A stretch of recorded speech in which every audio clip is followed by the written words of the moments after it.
Halo, assalamualaikum warahmatullahi wabarakatuh. Berjumpa lagi dengan Rima channel yang senantiasa menemani teman-teman semua dalam persiapan UKP PPG 2024 PGSD yang tentunya untuk periode kedua yaitu piloting 2 ya. Kali ini kita akan berikan pembahasan full ya semua FR yang muncul, semua varian soal yang muncul sehingga nanti teman-teman itu bisa lolos dan mendapatkan sertifikasi gitu ya, intinya seperti itu ya teman-teman ya. Ternyata info yang beredar ternyata ya teman-teman, setelah ada beberapa teman yang masuk memberikan informasi bahwa semua yang dibahas dari My Channel itu keluar gitu ya, maka kita berikan lagi video ini untuk dibahas oleh teman-teman semua, untuk teman-teman semua pelajari. Kuncinya untuk PGSD ini semuanya soal keluar gitu ya teman-teman ya. Nah, utamanya yang FR ya, yang FR ya. Simulasi juga banyak yang keluar juga, tapi itu intinya itu varian soalnya ya hanya itu FR dan simulasi. Makanya kita rangkum menjadi satu nanti ya teman-teman. Silakan pelajari semua ini untuk mendapatkan hasil yang maksimal. Di bagian grup pertama ini kita akan mempelajari tentang bagaimana menciptakan pembelajaran yang aman dan nyaman. Ini salah satu dari indikator yang ditetapkan dalam UKPPG 2024 gitu ya. Lalu bagaimana kita menciptakan atau merancang pembelajaran yang aman dan nyaman baik dalam bentuk perancangan atau dalam pelaksanaannya. Maka teman-teman harus mempelajari ini teman-teman. Jadi dalam rangka untuk menciptakan pembelajaran yang aman dan nyaman, ada 4 hal ini yang jadi fokus utama. Yang pertama adalah melibatkan penerapan scaffolding. Scaffolding itu jika siswa terjadi kesulitan atau hambatan ya, maka guru harus memberikan bimbingan individual ya. Yang kedua adalah pendekatan berdasar sesuai dengan tingkat kemampuannya masing-masing. Ini sesuai dengan TARL. Jadi TARL itu yang teman-teman pelajari itu fungsinya adalah untuk menciptakan pembelajaran yang aman dan nyaman. Oke, yang ketiga adalah fokus terhadap solusi terhadap permasalahan peserta didik. Fokus pada solusinya. Solusinya apa? Maka permasalahannya apa? Maka solusinya itu harus langsung, gitu ya, langsung kena terhadap permasalahannya. Yang keempat adalah membangun keterampilan sosial, komunikasi dan kerjasama. Ini jadi faktor penting teman-teman ya. Lalu bagaimana soal-soalnya gitu ya? Kita langsung saja menuju ke soalnya. FR-nya sama teman-teman, FR-nya sama, angkanya hanya diganti. Ya. Pada aktivitas pembelajaran di kelas, guru memberikan soal kepada peserta didik sebagai berikut. Jika suatu persegi panjang memiliki panjang 20, lebar 10, tentukan luasnya. Jawaban peserta didik 60, alasannya 2 kali panjang ditambah lebar, malah kebalikan. Ini sama ya, sama. Kalau memberikan penjelasan ulang tidak mungkin, memberikan pertanyaan pancingan tidak mungkin. Ini yang jelas scaffolding juga. Karena pemahaman konsepnya yang keliru, maka harus diberikan scaffolding. Pada aktivitas pembelajaran di kelas, guru memberikan soal pada peserta didiknya sebagai berikut. Jika suatu persegi panjang memiliki panjang 15, lebar 10, tentukan keliling persegi panjang tersebut. Jawaban siswa ternyata 150. Dengan alasan keliling persegi panjang adalah panjang kali lebar. Ini berarti tentang kesalahan konsep ya. Penanganan yang tepat untuk mengatasi kesulitan. Jadi kesulitan anak itu ternyata di pemahaman konsep yang keliru. Miskonsep ya. Tidak bisa membedakan antara keliling dengan luas gitu ya. Nah, bagaimana kalau kita menjumpai suatu permasalahan seperti itu? Kita lihat opsi pilihan gandanya. Menjelaskan ulang bahwa rumus keliling persegi panjang adalah panjang dikali lebar, ini tidak membantu, tidak langsung membantu. Penjelasan ulang. Ya. Pertanyaan pancingan terkait dengan rumus luas persegi panjang. Pertanyaan pancingan itu jika anak stagnan atau berhenti atau tidak tahu apa yang harus dilakukan. Langkah berikutnya yang tidak. Jadi ketika mau melangkah ke step berikutnya atau tindakan setelahnya anak mengalami stagnan atau terhenti, maka B ini jawaban yang tepat. Yang C, scaffolding kepada peserta didik. Scaffolding adalah bimbingan individu tadi ya untuk mengatasi suatu permasalahan yang dihadapi peserta didik. Nah, ini cocok ya teman-teman ya. C ini bagus. Yang D soal lebih rumit tidak mungkin ya. Yang E hukuman pada peserta didik yang mengalami kesalahan dalam menjawab tidak mungkin juga. Ini kan terkait dengan menciptakan pembelajaran atau lingkungan belajar yang aman dan nyaman. Tidak diperkenankan untuk memberikan hukuman. Ya.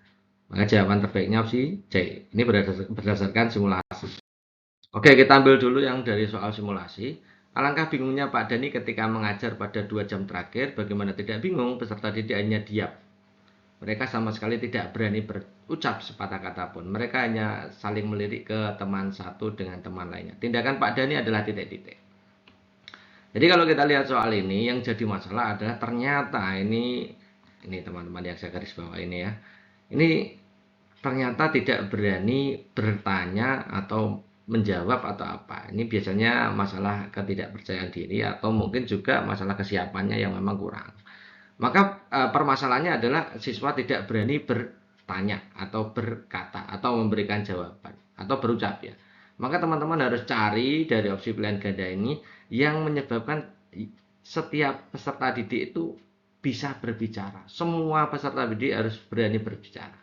Nah, ini fokusnya itu. Kita cari opsi pilihan gandanya dari A sampai E, mana dari A sampai E ini yang menyebabkan setiap peserta didik harus berbicara.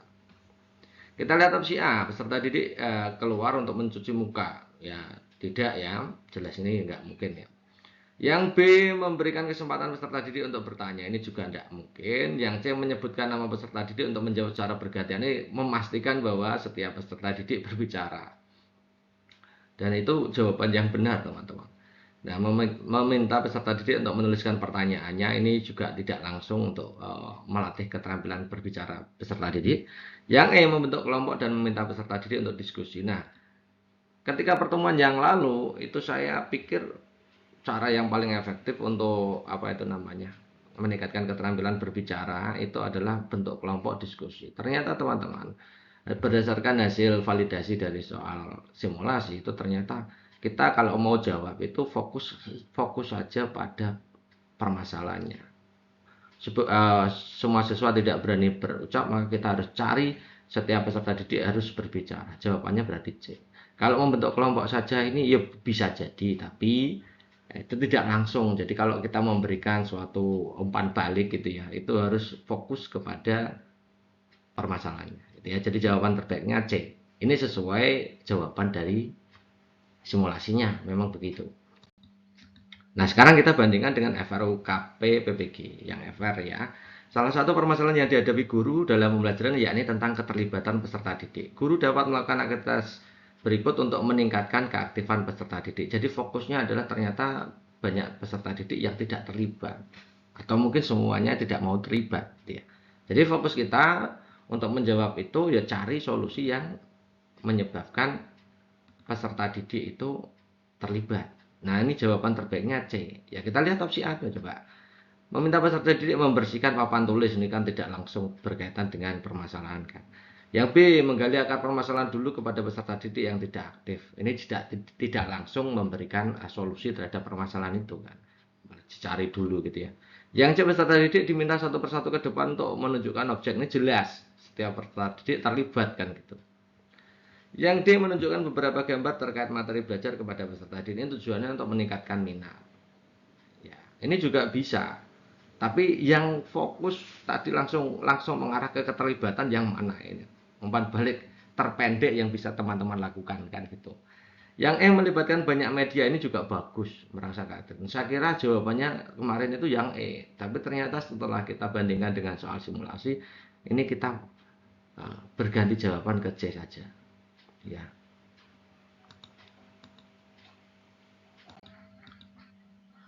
Next, soal berikutnya pada saat pembelajaran memahami ide pokok teks informatif, anak kelas 2, 3 yang memiliki kemampuan kognitif di bawah rata-rata mengalami ketertinggalan. Salah satu perlakuan guru yang tepat untuk mengatasi kondisi ini adalah, jadi permasalahannya tentang ketertinggalan teman-teman.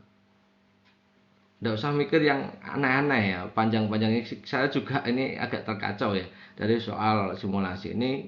Saya pikir kemarin itu jawaban yang terbaik ya pemodelan. Itu akan membantu anak ya sebagai role model untuk ditiru anak gitu ya. Ternyata teman-teman kalau kita lihat itu mengalami ketertinggalan berarti bagaimana anak bisa minimal sama gitu aja. Nah, kalau kita bahas pengertian masing-masing dari A sampai E ini untuk pengayaan, berarti pengayaan itu bukan menurut soal ini ya, bukan untuk orang yang sudah mendapat nilai di atas 85 atau berapa itu yang sudah Itu bukan yang dimaksud, bukan itu. Yang dimaksud adalah memberikan tambahan belajar. Ya. Jam, bisa tambahan jam belajar itu ya. Kalau percepatan itu seperti halnya percepatan dan pemadatan itu mirip-mirip ya. Nah, ini kalau percepatan itu mempercepat keterselesaiannya belajar, kalau pemadatan itu memilih materi esensial untuk dipelajari. Jadi dipadatkan gitu ya. Kemudian kalau pemodelan itu memberikan contoh model yang akan ditiru. Yang komunikatif itu biasanya bentuknya adalah motivasi. Dan motivasi itu tidak langsung bisa mengatasi permasalahan ketertinggalan. Memberikan role model, menjadikan role model itu juga tidak langsung fokus kepada permasalahannya. Ya. Jadi tidak langsung memberikan solusi atas permasalahan. Memilih materi esensial untuk dipelajari juga tidak langsung. Mempercepat keterselesaian belajar apalagi. Ya. Jadi yang paling mungkin ya kalau anak tertinggal ya berikan tambahan jam gitu aja. Sesederhana itu menjawabnya ternyata teman-teman. Jadi jawaban terbaiknya opsi A. Ya, kita masih mengambil dari soal simulasi. Ini terkait dengan bagaimana kita menciptakan pembelajaran yang aman dan nyaman gitu ya. Pada sebuah pembelajaran bahasa Indonesia SD kelas 2, guru sedang mengajarkan kemampuan berbicara dengan santun pada siswanya. Namun ada satu siswa tanya yang memiliki kemampuan rendah dan keinginan yang rendah untuk mengikuti pembelajaran. Dia selalu menolak untuk praktek berbicara.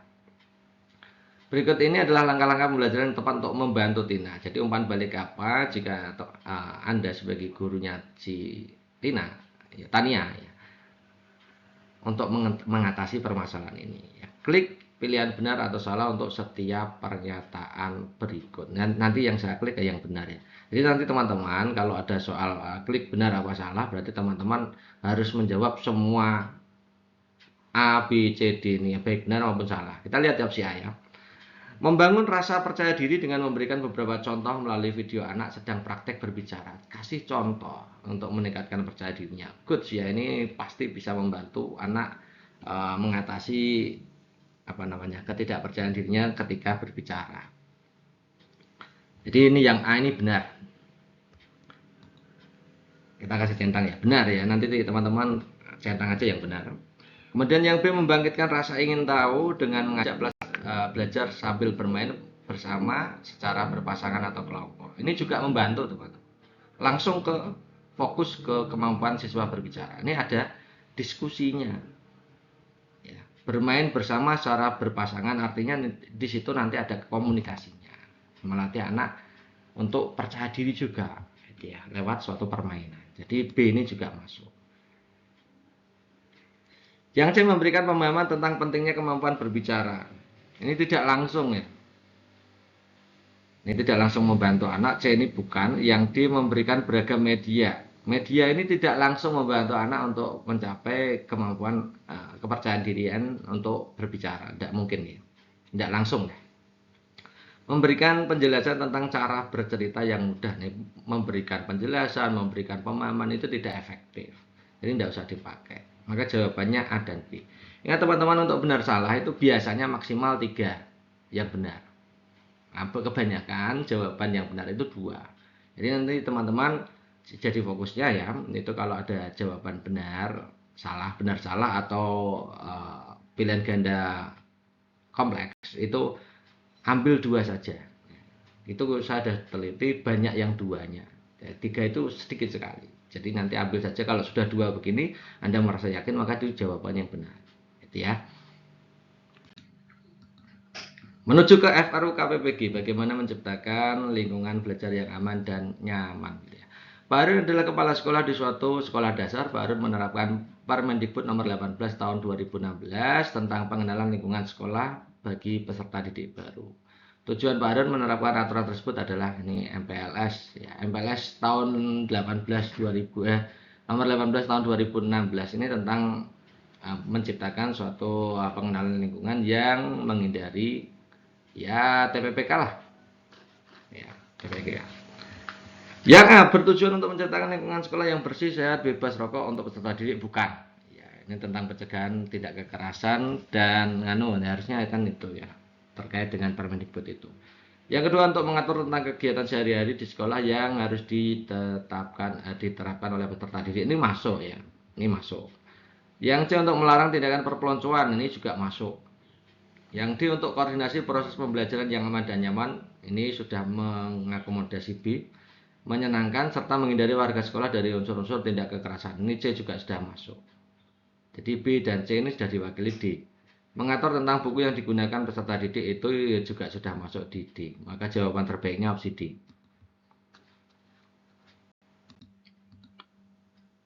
Kita gunakan simulasi lagi. Ibu Wati, seorang guru SD, akan membelajarkan materi tentang penerapan luas lingkaran dalam kehidupan sehari-hari. Ibu Wati merencanakan kegiatan pembelajaran kolaboratif, pembelajaran yang melibatkan interaksi siswa dalam kerjasama. Kegiatan ini dimaksud agar peserta didik memiliki tanggung jawab, kemandirian, kerjasama, ya, kemudian tidak ada bullying, tidak ada pemaksaan kehendak. Ini berarti sama dengan tadi ya, TPPK. Bagaimana menciptakan lingkungan belajar yang aman dan nyaman tanpa ada bullying, tanpa ada tindakan kekerasan. Dalam perencanaan itu dibicarakan tentang aturan yang harus dilaksanakan oleh peserta didik dalam kegiatan. Aktivitas pendukung, alat bahan yang dapat diakses, cara dan langkah kerja untuk menyelesaikan rencana kegiatan secara kolaboratif. Model pembelajaran yang dipraktekkan oleh Ibu Wati mencerminkan pemberian kesempatan peserta didik untuk titik-titik. Kita lihat opsinya. A, merasa aman dan nyaman dalam pembelajaran, yes. B, patuh melaksanakan ajaran agama, tidak langsung ya. C, menjadi pribadi yang jujur dan bersikap tidak mencontek, ini juga tidak langsung. D, serius dan sungguh-sungguh dalam belajar, ini tentang kemandirian. Oke, ini juga tidak langsung, sudah terwakili oleh A. Menempatkan kepentingan orang lain di atas kepentingan pribadi, ini juga sudah diwakilkan oleh A. Maka jawaban terbaiknya opsi A.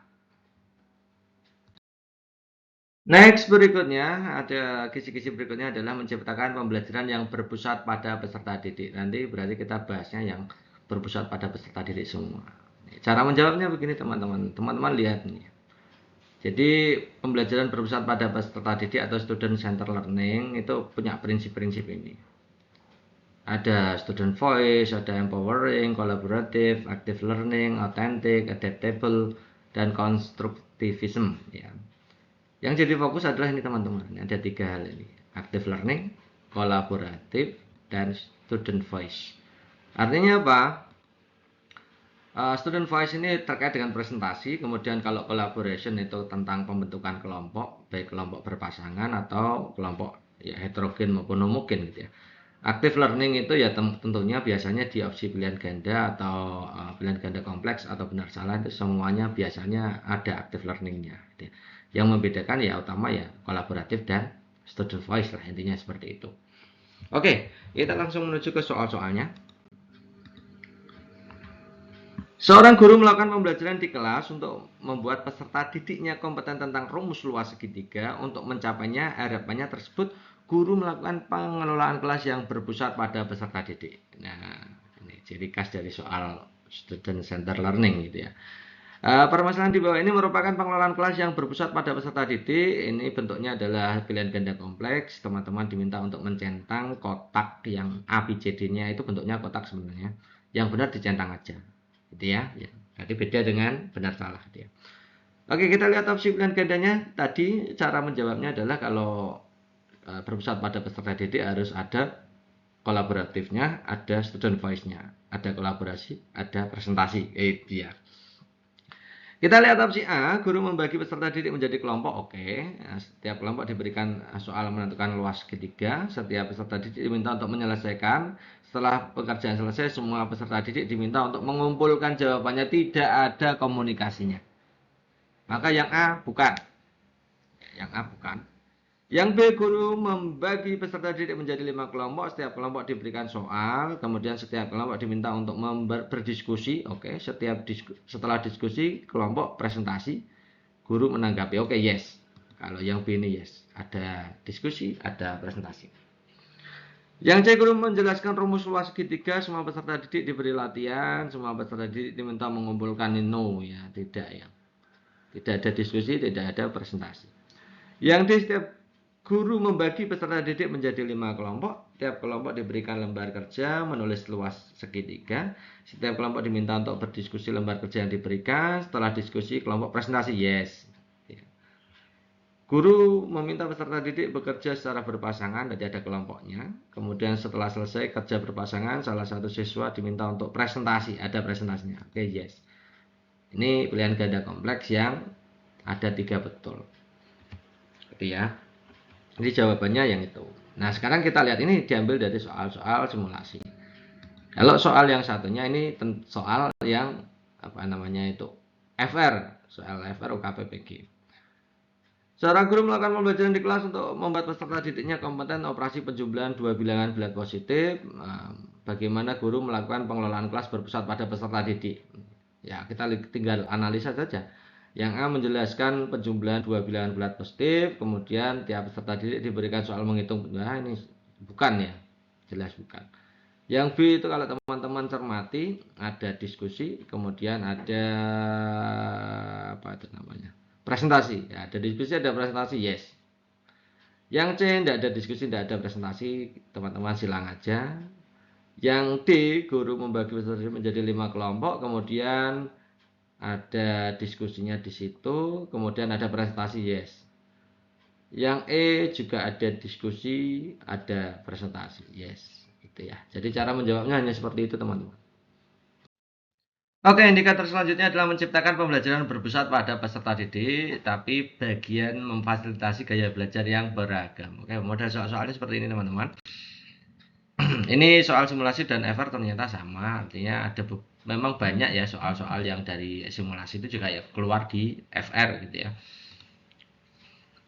Pak Putra, guru kelas 4 di SD Antasari akan membelajarkan materi keragaman budaya di Indonesia. Dalam mengajar, Pak Putra menciptakan pembelajaran berpusat pada peserta didik. Di kelas Pak Putra terdapat 2 golongan belajar, yaitu auditori dan kinestetik. Nah, untuk memfasilitasi semua peserta didik dalam belajar, Pak Putra mengembangkan materi keragaman budaya yang titik-titik. Jadi intinya begini teman-teman, kalau ada satu kelas itu memiliki gaya belajar berbeda, maka kita harus memfasilitasi ke semuanya, ya, menciptakan satu pembelajaran yang memang bisa memfasilitasi baik gaya itu belajar auditori, visual, dan kinestetik. Karena memang apa namanya itu berbeda ya gaya belajarnya. Kayak kita lihat opsi A, memudahkan guru dalam mengevaluasi peserta didik, bukan ya. Memudahkan guru dalam melaksanakan pembelajaran pada peserta didik, ini juga bukan. Menyediakan lebih banyak informasi dalam waktu yang singkat pada peserta didik, ini juga bukan. Memenuhi berbagai gaya belajar peserta didik dan membuat pembelajaran lebih menarik. Oke, good ya. Yang D ini cocok. Yang E, memastikan penyampaian materi lebih cepat, lebih mudah dipahami, bukan. Jadi ini tentang pelaksanaan pembelajaran berpusat pada peserta didik yang memfasilitasi gaya belajar, ya yang di ini. Soal berikutnya kita ambil dari FR. Nah, Bu Novata yang akan mengajarkan materi IPA di kelas 5 SD menghadapi kelas dengan peserta didik gaya belajarnya berbeda. Tani lebih suka belajar melalui mendengarkan penjelasan, Sekar lebih suka visualisasi. Jadi ada yang auditori, ada yang visual, ada yang juga yang Jajat ini belajarnya cenderung ke eksperimen. Jadi ada tiga-tiganya. Sebagai seorang guru SD, bagaimana cara guru supaya dapat mengembangkan konten pembelajaran IPA SD yang dapat memfasilitasi ketiga gaya belajar tersebut? Bentuk soalnya adalah bentuk soal pilihan ganda kompleks. Teman-teman diminta untuk mencentang kotak ya, yang benar. Oke. Yang A, memberikan penjelasan lisan dengan detail, bukan ya. Kalau lisan dan detail itu hanya fokus ke auditori. Kemudian yang B, menggunakan gambar dan diagram tanpa penjelasan verbal, ini fokus ke visual saja, tidak mungkin. Yang C, menyediakan LKPD untuk melakukan eksperimen, memanfaatkan media audio dan visual. Jadi ini tiga-tiganya masuk ya. Mengerjakan LKPD itu masuk di eksperimen ya, itu masuk di kinestetik. Kemudian media audio itu untuk auditori, kemudian visual juga visual. C ini ketiga-tiganya bisa dilakukan. Yang D, mengintegrasikan penjelasan lisan, visual, dan eksperimen dalam konten pembelajaran. Ikut ya. Lisan, visual, dan eksperimen tiga-tiganya terpenuhi. Kemudian yang E, memberikan tugas yang panjang kepada siswa sebagai bentuk evaluasi, bukan. Jadi jawaban terbaiknya opsi C dan D. Next berikutnya, Ibu Siva dihadapkan dengan peserta didik yang memiliki gaya belajar auditori dan kinestetik. Ini lebih suka belajar melalui mendengarkan, artinya auditori, dan diskusi, sementara Edo lebih suka belajar dengan percobaan langsung atau eksperimen langsung, atau pelajarannya, gaya belajarnya termasuk kinestetik gitu ya. Cara yang dapat dilakukan Ibu Siva dalam menyusun pembelajaran IPA di kelas 5 SD yang cocok kira-kira apa? Ya, jadi menyediakan pembelajaran yang memfasilitasi auditori dan kinestetik. Kita lihat opsi A. Mengabaikan preferensi belajar peserta didik menggunakan metode standar tidak mungkin. Ya. Ini juga pilihan ganda kompleks ya. Memberikan penjelasan lisan tanpa interaksi, ini fokus ke auditori tidak mungkin gitu ya. Menyediakan kesempatan bagi peserta didik untuk melakukan percobaan, ini hanya fokus ke apa namanya itu kinestetik tidak mungkin ya. Mengintegrasikan diskusi, penjelasan lisan dan percobaan dalam pembelajaran, yes, ini good. Yang D. Yang E, memberikan tugas tulis sebagai metode utama, ini bukan. Maka jawabannya hanya D saja teman-teman. Next berikutnya Pak Nino, guru kelas SD kelas 1 ya, memberikan tugas kepada peserta didik untuk membuat proyek akhir tentang mengenal lambang negara. Pak Rino memfasilitasi pembelajaran sesuai dengan gaya belajar. Jadi ini terkait produk ya, diferensiasi produk dikaitkan dengan diferensiasi gaya belajar. Bentuk penugasan yang sesuai, kira-kira apa ya? Kita lihat opsi A sampai E ini semuanya tugas menggambar, jadi kita hanya menyesuaikan kalau tugas menggambar ini kira-kira masuk di visual, kinestetik, atau auditori. Kita lihat opsi A, tugas menggambar lambang negara bagi peserta didik bergaya belajar visual, yes ya, karena menggambar itu menggambar lambang negara itu condong ke visual. Kalau kinestetik itu biasanya bukan menggambar lambang negara ya, tapi biasanya um, apa namanya itu sosiodrama atau permainan atau eksperimen, itu cocoknya di kinestetik gitu ya. Kalau auditori ya bukan, nggak cocok untuk produk auditori, itu seperti ini nggak cocok gitu ya. Jadi jawaban terbaiknya opsi A. Next, indikator berikutnya adalah menciptakan pembelajaran berpusat pada peserta didik, di mana yang dipelajari di sini adalah tentang pembelajaran diferensiasi. Nah, teman-teman harus bisa membedakan itu diferensiasi konten, proses, dan produk ya. Nah, yang jadi fokus utama adalah letak perbedaannya. Jadi nanti kalau teman-teman itu tahu perbedaannya, maka itu mudah untuk teman-teman jawab ya. Perbedaannya kalau konten itu apa yang dipelajari. Ya. Yang kedua kalau proses itu bagaimana cara mempelajari. Yang ketiga produk itu hasil dari pembelajaran itu apa. Ya teman-teman, itu yang jadi fokus. Nah, ini aja yang jadi kita patokannya. Terus soalnya bagaimana, coba kita lihat. Terdapat 3 hal yang dapat dimodifikasi dalam membuat rancangan pembelajaran dengan pendekatan pembelajaran diferensiasi. Itu meliputi konten, proses, produk, 3 hal itu ya. Nah, berikutnya yang merupakan modifikasi isi atau konten materi. Kira-kira yang mana? Ini bentuk soalnya adalah pilihan ganda kompleks gitu ya. Kita lihat opsi A, guru memberikan kegiatan belajar sesuai dengan kesiapan belajar peserta didik masing-masing sesuai dengan hasil asesmen diagnostik. Ini saya kira dari A sampai ini semuanya itu berpeluang untuk konten, proses, produk, teman-teman. Ini semuanya berpeluang. Kalau guru yang memberikan itu artinya penyiapan bahan kan. Ya, penyiapan bahan itu berarti bisa konten, proses, produk. Tapi kita kalau menggunakan seperti itu, kita tidak bisa cari jawaban yang terbaik gitu ya teman-teman. Jawaban yang paling benar yang mana. Nah kalau di sini fokusnya gini aja. Guru memberikan kegiatan belajar. Nah, kegiatan bentuknya adalah kegiatan belajar. Kegiatan belajar itu berarti diferensiasi proses gitu ya. Yang kedua adalah guru memberikan bahan-bahan. Nah, bahan ajar ya. Bahan ajar itu berarti masuknya di konten. Peserta didik yang sudah bisa menjumlahkan 1 sampai 10, melanjutkan penjumlahan 10 sampai 20 dan seterusnya. Ini berarti terkait dengan apa yang dipelajari oleh peserta didik. Nah, apa yang dipelajari itu masuknya di konten. Peserta didik yang challenge-nya cukup menguasai 1 tujuan pembelajaran, kemudian yang average itu menguasai 4, dan yang bagus ya, sangat bagus itu 5 tujuan pembelajaran. Ini berarti tentang hasil kan. Hasil yang dipelajari kira-kira seperti apa, ini masuknya di produknya. Peserta didik dapat memilih belajar mengeksplorasi konsep, ini berarti pilihan belajar. Pilihan cara belajar berarti masuknya di proses, gitu aja.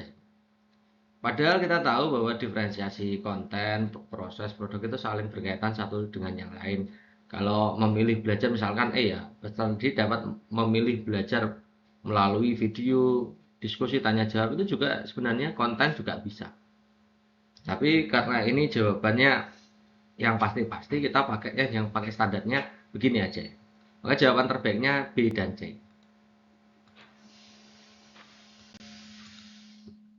Next berikutnya Ibu Siti kelas 4 SD Tunas Bangsa memberikan materi membangun jati diri dalam kebinekaan. Pada saat pembelajaran materi tersebut, Ibu Siti memberikan cerita tentang peristiwa Sumpah Pemuda dan meminta peserta didik menganalisis bagaimana peristiwa Sumpah Pemuda tersebut berkontribusi terhadap persatuan bangsa Indonesia. Ketika menyusun materi pembelajaran untuk kelompok belajar yang heterogen, cara yang tepat dilakukan adalah titik-titik. Ini penyusunan materi, berarti hubungannya dengan diferensiasi konten. Yang A, menggunakan satu pendekatan yang sama untuk semua peserta didik, tidak mungkin ya. B, tidak memperhatikan perbedaan, ini juga tidak mungkin. Yang C, fokus pada peserta didik yang memiliki kinerja yang baik, tidak mungkin juga. Yang D, melakukan penilaian formatif. Nah, kalau formatif penilaian itu berarti bukan menyusun materi pembelajaran, tapi urusannya dengan diferensiasi produk. Gitu ya. Yang E, menggunakan pendekatan diferensiasi untuk memenuhi kebutuhan perkembangan. Nah, ini bagus. Ya, jawaban terbaiknya E. Next berikutnya Ibu Wulan, guru kelas SD akan mengajarkan materi bahasa Indonesia. Tujuannya adalah peserta didik dapat menyampaikan hasil pengamatan dan meyakinkan pembaca akan hasil amatannya. Ibu Wulan akan mendesain kerja kelompok untuk bentuk proses proyek menulis. Untuk itu diperlukan kerjasama antar peserta didik. Ada satu peserta didik sangat percaya diri meremehkan kemampuan peserta didik lain. Artinya di situ terjadi perbedaan kesiapan belajar, sehingga menyebabkan peserta didik tersebut tidak mau belajar kelompok, kan intinya gitu. Supaya pembelajaran dapat berjalan baik, kira-kira apa yang harus dilakukan? Ini benar atau salah? Gitu. Jawabannya benar atau salah. Yang A, memberikan penguatan tentang kebermaknaan belajar bersama dalam mencari informasi tentang situs warisan dunia. Kalau memberikan penguatan, pemahaman, penjelasan tidak usah dipilih. Ya. Yang meminta peserta didik untuk menceritakan hasil amatan yang pernah mereka lakukan tentang situs warisan di dunia. Meminta setiap peserta didik untuk menceritakan hasil amatan. Oke. Kemudian yang C, memberikan penugasan setiap peserta didik dalam kelompok untuk menyimak, menganalisis berbagai situs warisan dunia dari tayangan video, melaporkan hasilnya di dalam kelompok. Oke, good nih. Yang C bagus, benar. Yang D, melakukan curah gagasan tentang asal-usul pentingnya situs warisan dunia, dipelajari di sekolah. Curah gagasan ya, ini kan fokusnya ini supaya bisa mau berkelompok bagaimana ya. Yang E, menyusul jadwal dan membentuk kelompok dengan memastikan peserta didik tersebut sebagai ketua kelompok yang bertugas mengkoordinir kegiatan kelompok. Ini juga bagus. Jadi hubungannya yang ada dengan kelompok itu yang C dan E. Ini kemungkinan yang benar. Yang A salah, B salah, D salah. Ya. Jadi C dan E ini yang benar. Next berikutnya, seorang guru mempersiapkan materi untuk mengajar peserta didik kelas 5 SD tentang siklus air dan hidrologi. Salah satu peserta didik sangat antusias, namun peserta didik lain kesulitan memahami konsep. Artinya apa? Di sini terjadi perbedaan kesiapan belajar. Gitu ya. Berdasarkan hasil analisis kasus tersebut, cara guru supaya dalam mengajar siklus hidrologi efektif ini kira-kira apa? Yang A, memfokuskan pada peserta didik antusias, ini nggak mungkin.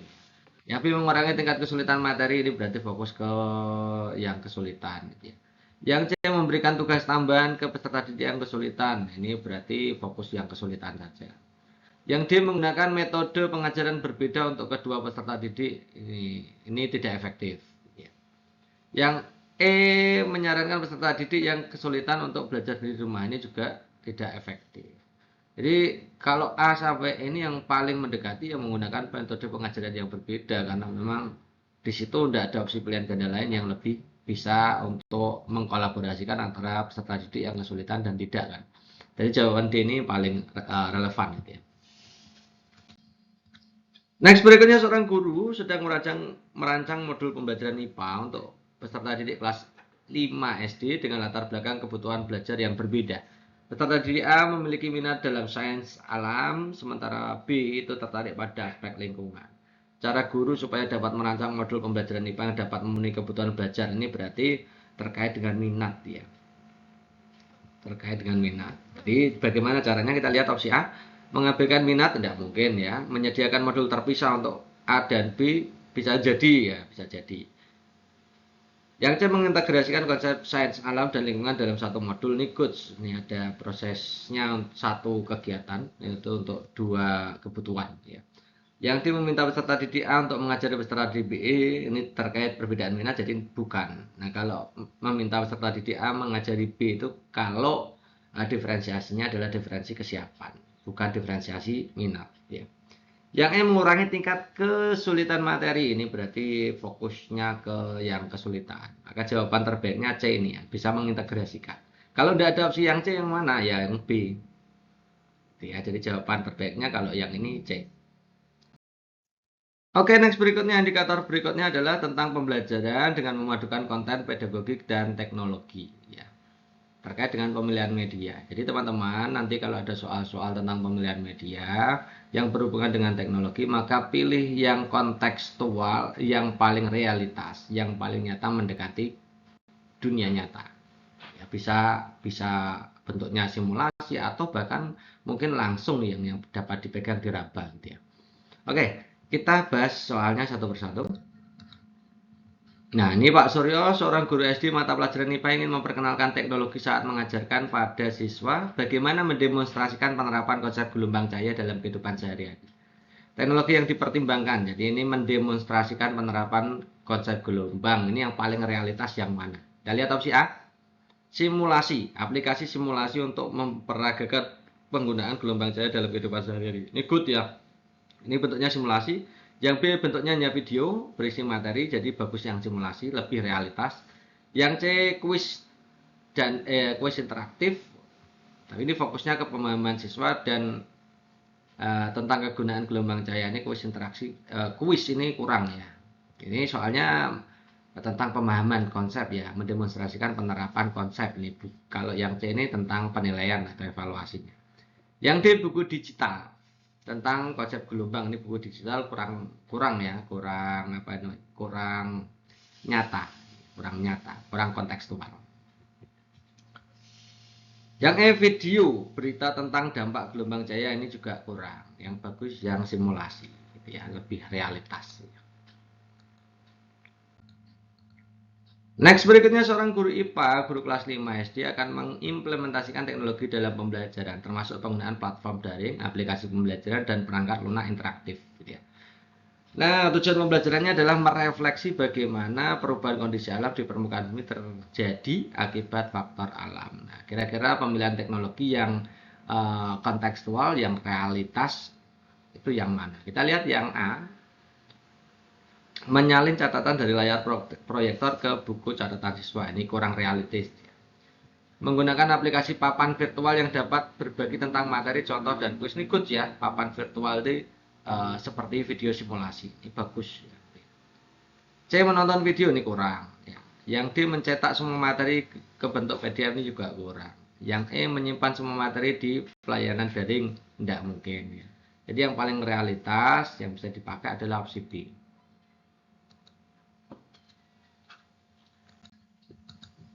Next berikutnya, tujuan pembelajaran yang ingin dicapai guru SD Sukarya adalah peserta didik dapat menyebutkan contoh hak dan kewajiban warga negara dalam Undang-Undang Dasar Negara Republik Indonesia 45. Guru tersebut ingin menunjukkan contoh pelaksanaan hak kewajiban dalam kehidupan sehari-hari. Media ICT yang menggambarkan konteks, ya, konteks sesuai dengan yang tujuan pembelajaran, yang lebih paling realitas, yang bisa menyebutkan contoh hak dan kewajiban warga negara di lingkungan sehari-hari. Artinya banyak hal gitu ya. Yang A, gambar. Nah, gambar ini kurang ya teman-teman. Biasanya kalau hanya gambar itu kurang realistis, kurang memberikan banyak contoh gitu ya. Yang B, bagan, ini juga tidak mungkin ya. Yang C, infografis itu seperti bagan, juga kurang realistis ya. Yang D, video yang menggambarkan pelaksanaan hak kewajiban warga negara dalam kehidupan bermasyarakat. Ini sementara dari A, B, C, D ini yang paling bagus yang D. Yang E, buku cerita, tidak mungkin. Maka jawaban terbaiknya pasti video.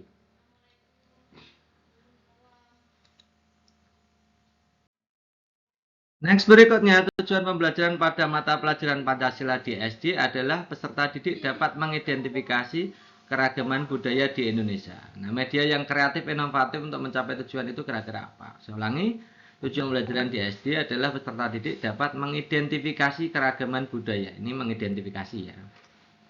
Nah, kira-kira media kreatif inovatif yang mana? Tadi dalam memilih media, teman-teman harus memilih yang sekontekstual mungkin, serealitas mungkin gitu ya. Yang A, gambar yang menunjukkan tarian adat, nah gambar ini kurang. Yang B, buku cerita tidak mungkin. Yang C, poster kurang. Yang D, presentasi. Oke, presentasi boleh. Dari A, B, C, D ini yang paling bagus presentasi. Kemudian yang E ada yang lebih bagus lagi yaitu augmented reality. Jadi seperti video realitas ya. Ini yang lebih bagus yang E. Ya, yang E ini lebih menggambarkan keragaman budayanya nyata sekali, kontekstual sekali. Ya.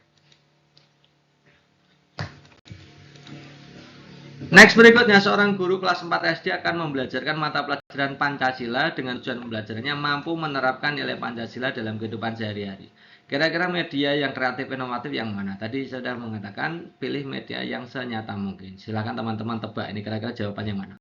Yang A bentuknya menggunakan papan tertulis, yang B menggunakan bagan, C menggunakan video, D game, yang E quiz. Ini yang paling bagus tentu saja yang video ya.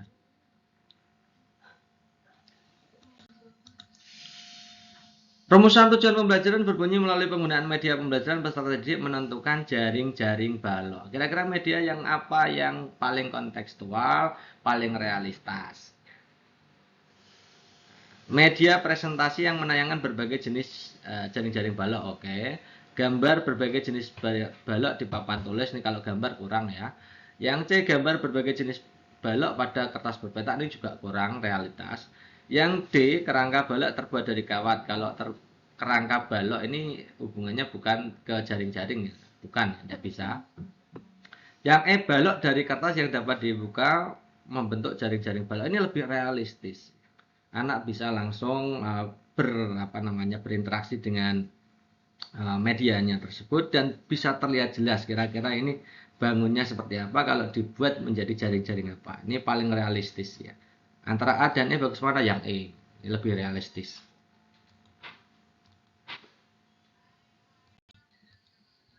Next berikutnya, rumusan tujuan pembelajaran berbunyi menemukan hubungan antara sisi pada segitiga siku-siku. Jika daerah persegi sudah diajarkan, maka kira-kira media yang paling cocok adalah apa? Ini kelihatannya sudah pernah kita bahas di video sebelumnya yang FR gitu ya. A, slide presentasi yang berupa ukuran panjang segitiga siku-siku berserta luasnya ini tidak menggambarkan hubungan segitiga siku-siku dengan sisinya. Yang B, papan berpaku karet, ini kurang juga berhubungan gitu ya. Yang C, kertas plano yang berisi tabel, bentuk tabel tidak mungkin. Yang D, tayangan berbagai bangun segitiga siku-siku dan ukurannya ini tidak bisa menggambarkan hubungan antar sisi. Yang E, model segitiga siku-siku 3, 4, 5, ini sudah pernah kita bahas. 3, 4, 5 itu kalau teman-teman buat persegi di segitiga 3, yang sisinya 3, 4, 5 itu ternyata ada hubungan antara luas dengan teorema Pythagoras yang E gitu ya. Makanya jawaban terbaiknya E. Oke, next berikutnya tentang pembelajaran yang memadukan konten pedagogik dan teknologi, terutama untuk pemilihan permainan tradisional ya, untuk mendukung sumber belajar dari peserta didik. Oke, kita bahas soalnya, contohnya seperti ini. Dalam menghadapi permasalahan motivasi belajar peserta didik level SD kelas 5, Wenda memutuskan untuk mengintegrasikan permainan tradisional dalam desain pembelajaran IPA, materi rantai makanan. Kira-kira pernyataan-pernyataan ini yang benar atau yang salah, yang mana saja? Oke, kita lihat permainan tradisional dakon. Ini setelah saya cek di kunci jawabannya tidak ya, ini berarti salah ya. Kemudian ular naga dan permainan betengan ini ada ternyata penelitiannya. Jadi teman-teman kalau mau cek jawaban benar atau salah bisa lihat di penelitian-penelitian yang sudah pernah dilakukan. Ini biasanya ada ya. Ular naga dan betengan. Kemudian yang bekel itu hanya melatih untuk gerak mata ya. Lompat karet hanya kinesthetik gerak tubuh gitu ya. Jadi tidak ada hubungannya dengan desain rantai makanan gitu ya teman-teman ya. Jadi yang benar hanya di olahraga dan permainan betengan. Next berikutnya dalam pembelajaran IPA, Ibu Susan mengintegrasikan permainan jungkat-jungkit ya, tentang pesawat sederhana. Kira-kira dalam memilih jenis permainan ini kira-kira materi dan tujuannya yang sesuai yang mana kira-kira ya, yang benar atau salah gitu. Kalau permainan juga-jengkit tentang pesawat sederhana itu permainan yang bersifat kompetitif, tidak bersaing teman-teman. Untuk juga-jengkit itu kan tidak bersaing. Jadi ini salah. Kemudian kalau kolaboratif, artinya memang butuh kerjasama antara satu dan yang lainnya. Untuk bisa melakukan jungkat-jungkit kan, butuh dua minimal kan. Berarti ini benar. Permainan tidak terkait dengan materi ini salah gitu ya. Permainan hanya dilakukan di luar kelas ini bisa juga jungkat-jungkit di dalam kelas kan bisa. Ya meskipun kebanyakan di luar ya. Kemudian permainan melibatkan interaksi antara peserta didik ini ya benar gitu ya teman-teman. Jadi yang benar hanya dua di angka 2 dan 5. Bagi teman-teman yang membeli ebook sebelum hari ini ya, silahkan diedit sendiri gitu ya jawabannya. Karena ini ada beberapa revisi finalnya ya seperti ini. Oke, next berikutnya menemukan tujuan pembelajaran. Kira-kira soalnya seperti apa? Ini teman-teman dilihat nih ya. Seorang guru SD merancang desain pembelajaran matematika terstruktur. Nah, guru mengajak peserta didik mengamati gambar suatu segitiga berasal dari setengah persegi panjang. Kemudian guru mengajak peserta didik untuk menemukan tinggi segitiga tersebut. Setelah tinggi segitiga tersebut ditemukan, guru mengajak peserta didik membandingkan luas segitiga dan luas persegi panjang. Kegiatan pembelajaran dirancang kira-kira untuk membelajarkan apa, untuk menemukan apa.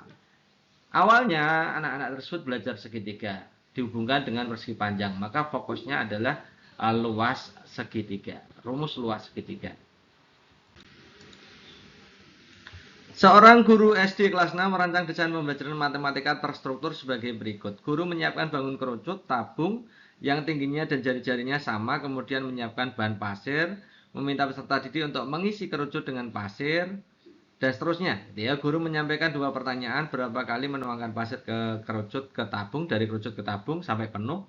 Apa hubungannya antara volume tabung dan volume kerucut? Nah, ternyata di sini pertanyaannya rumus volume kerucut yang mana? Jadi teman-teman kan bisa tahu bahwa rumus kerucut itu dengan dengan tabung, kerucut dan tabung jika jari-jarinya sama, kemudian tingginya sama, otomatis besar yang tabung gitu ya. Nah, kalau teman-teman lihat di rumus kerucut itu kan sepertiga luas alas kali tinggi gitu ya. Sepertiga dari volume tabung gitu ya. Jawabannya berarti yang A. Ini sudah pernah kita bahas dan ini kita validasi benar gitu ya. Kemudian pemanfaatan lingkungan sekitar. Coba kita lihat. Ini bagaimana kita memanfaatkan lingkungan sekitar ya sebagai salah satu sumber dari pembelajaran. Seorang guru SD mengajar di sekolah yang lingkungan sekitarnya peternakan ikan yang diternakan di kolam. Pada pertemuan yang akan datang, guru mengajak peserta didik belajar menentukan volume balok. Nah, kira-kira kita itu dalam mendesain pembelajaran yang memanfaatkan sumber lingkungan tadi kira-kira yang mana? Kita lihat opsi A. Guru mengajak peserta didik belajar di luar mengamati kolam ikan yang berbentuk balok dan meminta peserta didik mengukur panjang lebar kedalaman hingga menentukan volume. Yes. Ini jadi kita memanfaatkan lingkungan untuk membelajarkan tentang volume balok kan. Yang B, guru menjelaskan cara menentukan volume balok. Ini langsung berarti tidak memanfaatkan lingkungan. Yang C, menampilkan slide presentasi, ini tidak kontekstual. Yang D, guru mengajak peserta didik diskusi di kelas tentang soal-soal luas permukaan balok, ini tidak kontekstual dengan tidak memanfaatkan lingkungan ya. Yang E, guru mengajak peserta didik untuk melihat tayangan video permainan renang, ini juga tidak kontekstual dengan tadi memanfaatkan lingkungan sekitar. Maka jawaban terbaiknya adalah opsi A. Ibu SD adalah guru kelas 4 di lingkungan sekolah. Tempat Bu SD mengajar.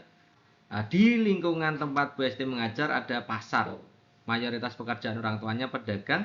Pada pertemuan yang akan datang, Ibu SD mengajak peserta didiknya belajar tentang operasi hitung. Kira-kira bagaimana kita mendesain pembelajaran yang memanfaatkan lingkungan belajar seperti itu?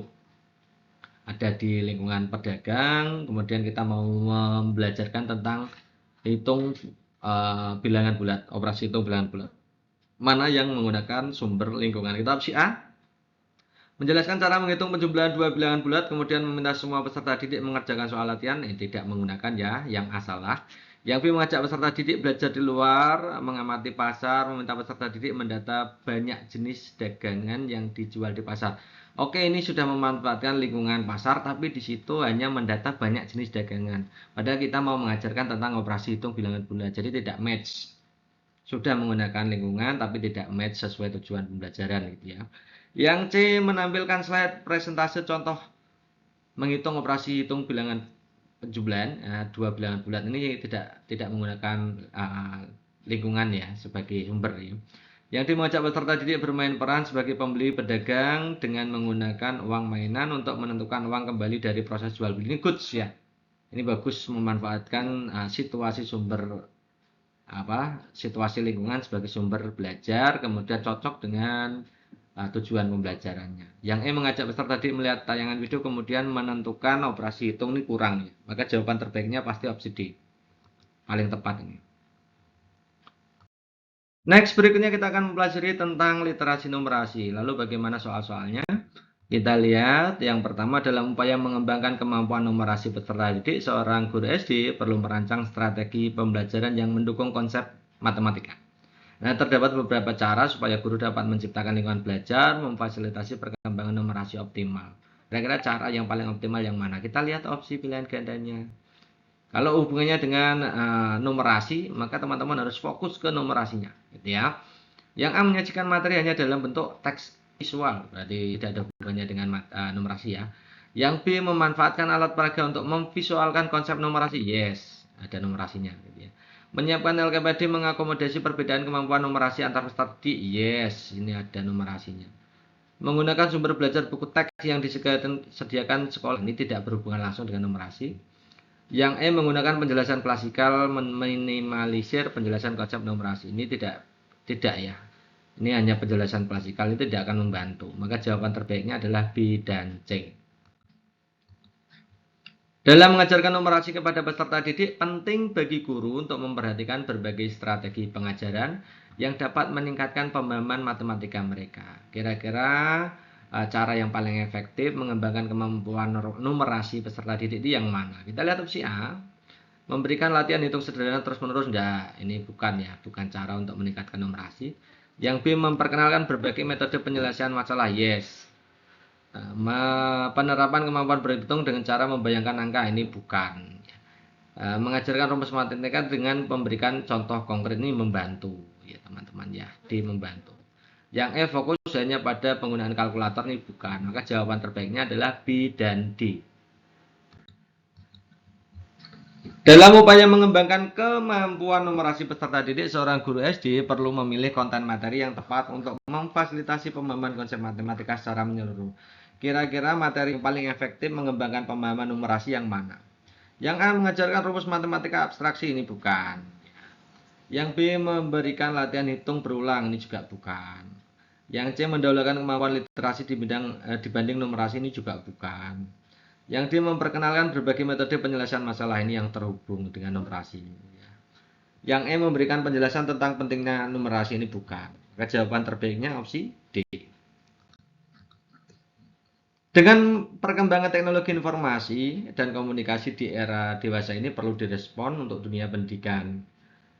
Meningkatkan literasi digital pada generasi saat ini sangat mendesak. Strategi mengajarkan tokoh-tokoh dan periodisasi sejarah dapat mengembangkan kemampuan literasi digital. Teman-teman, ini jadi fokus adalah literasi digital. Kira-kira yang mana ini? Yang A mendesain satu learning management system LMS untuk pembelajaran daring. Yes, itu literasi digital teman-teman. Dalam pembelajaran guru menggunakan virtual reality yang digunakan untuk materi-materi tertentu. Ini bukan ya, virtual reality itu bukan literasi digital tapi hubungannya dengan media. Ya, media, bukan tentang literasi. Atau kemampuan membaca, kemudian menganalisis data, itu bukan. Yang C peserta dikenalkan terlebih dahulu bagaimana etika digital, bukan. Ya, guru menggunakan berbagai platform digital, Google Classroom, Google Dokumen, Google Sheet, dan lain-lain. Ini bagus, ini literasi digital. Peserta didik dibiasakan untuk mengumpulkan data informasi secara daring guna memperkuat pengetahuannya, ini bukan. Maka jawaban yang berhubungan langsung dengan literasi digital adalah opsi A dan D. Ini karena pilihan ganda kompleks ya. Pilih kotaknya yang A dan D. Seorang guru akan mengajarkan kompetensi menganalisis pengaruh letak geografis Indonesia terhadap kondisi alam lingkungan. Guru tersebut juga berupaya mengembangkan kemampuan literasi peserta didiknya. Agar kedua tujuan tersebut tercapai, kira-kira langkahnya yang seperti apa? Ingat teman-teman, di situ yang jadi fokus adalah literasi, oke ya. Yang A, memberikan waktu kepada peserta didik 15 menit untuk membaca apapun. Ini berarti ini fokus ke literasi tapi tidak fokus ke tujuan. Tujuannya adalah menganalisis pengaruh letak geografi Indonesia, bukan sembarang buku gitu ya. Jadi tidak menghubungkan antara tujuan pembelajaran dengan kemampuan literasi peserta didik. Yang A bukan. Yang B, melakukan diskusi untuk melakukan laporan tertulis hasil identifikasi letak geografis Indonesia dan mengkomunikasikan. Ini tidak langsung ke literasi ya, karena di situ hanya diskusi, kemudian membuat laporan. Membacanya kapan? Mengeksplorasi sumbernya kapan? Belum ya. Yang C, menyiapkan instrumen pengukuran pemahaman peserta didik tentang letak geografis dan pengaruhnya pada alam. Ini bukan ya, jelas bukan. Yang D, peserta didik diminta mencari informasi. Nah, mencari informasi itu berarti berhubungan dengan literasi kan. Dengan berbagai moda, oke. Kemudian tentang letak geografis Indonesia ini berarti cocok ya. Yang D ini masuk. Terhubung antara literasi dengan tujuan pembelajaran. Menganalisis pengaruh letak geografi. Yang E, peserta didik diminta untuk diskusi tentang informasi yang didapatkan dari hasil membaca beragam referensi. Ini berarti literasi. Tentang letak geografi Indonesia berarti sesuai dengan tujuan.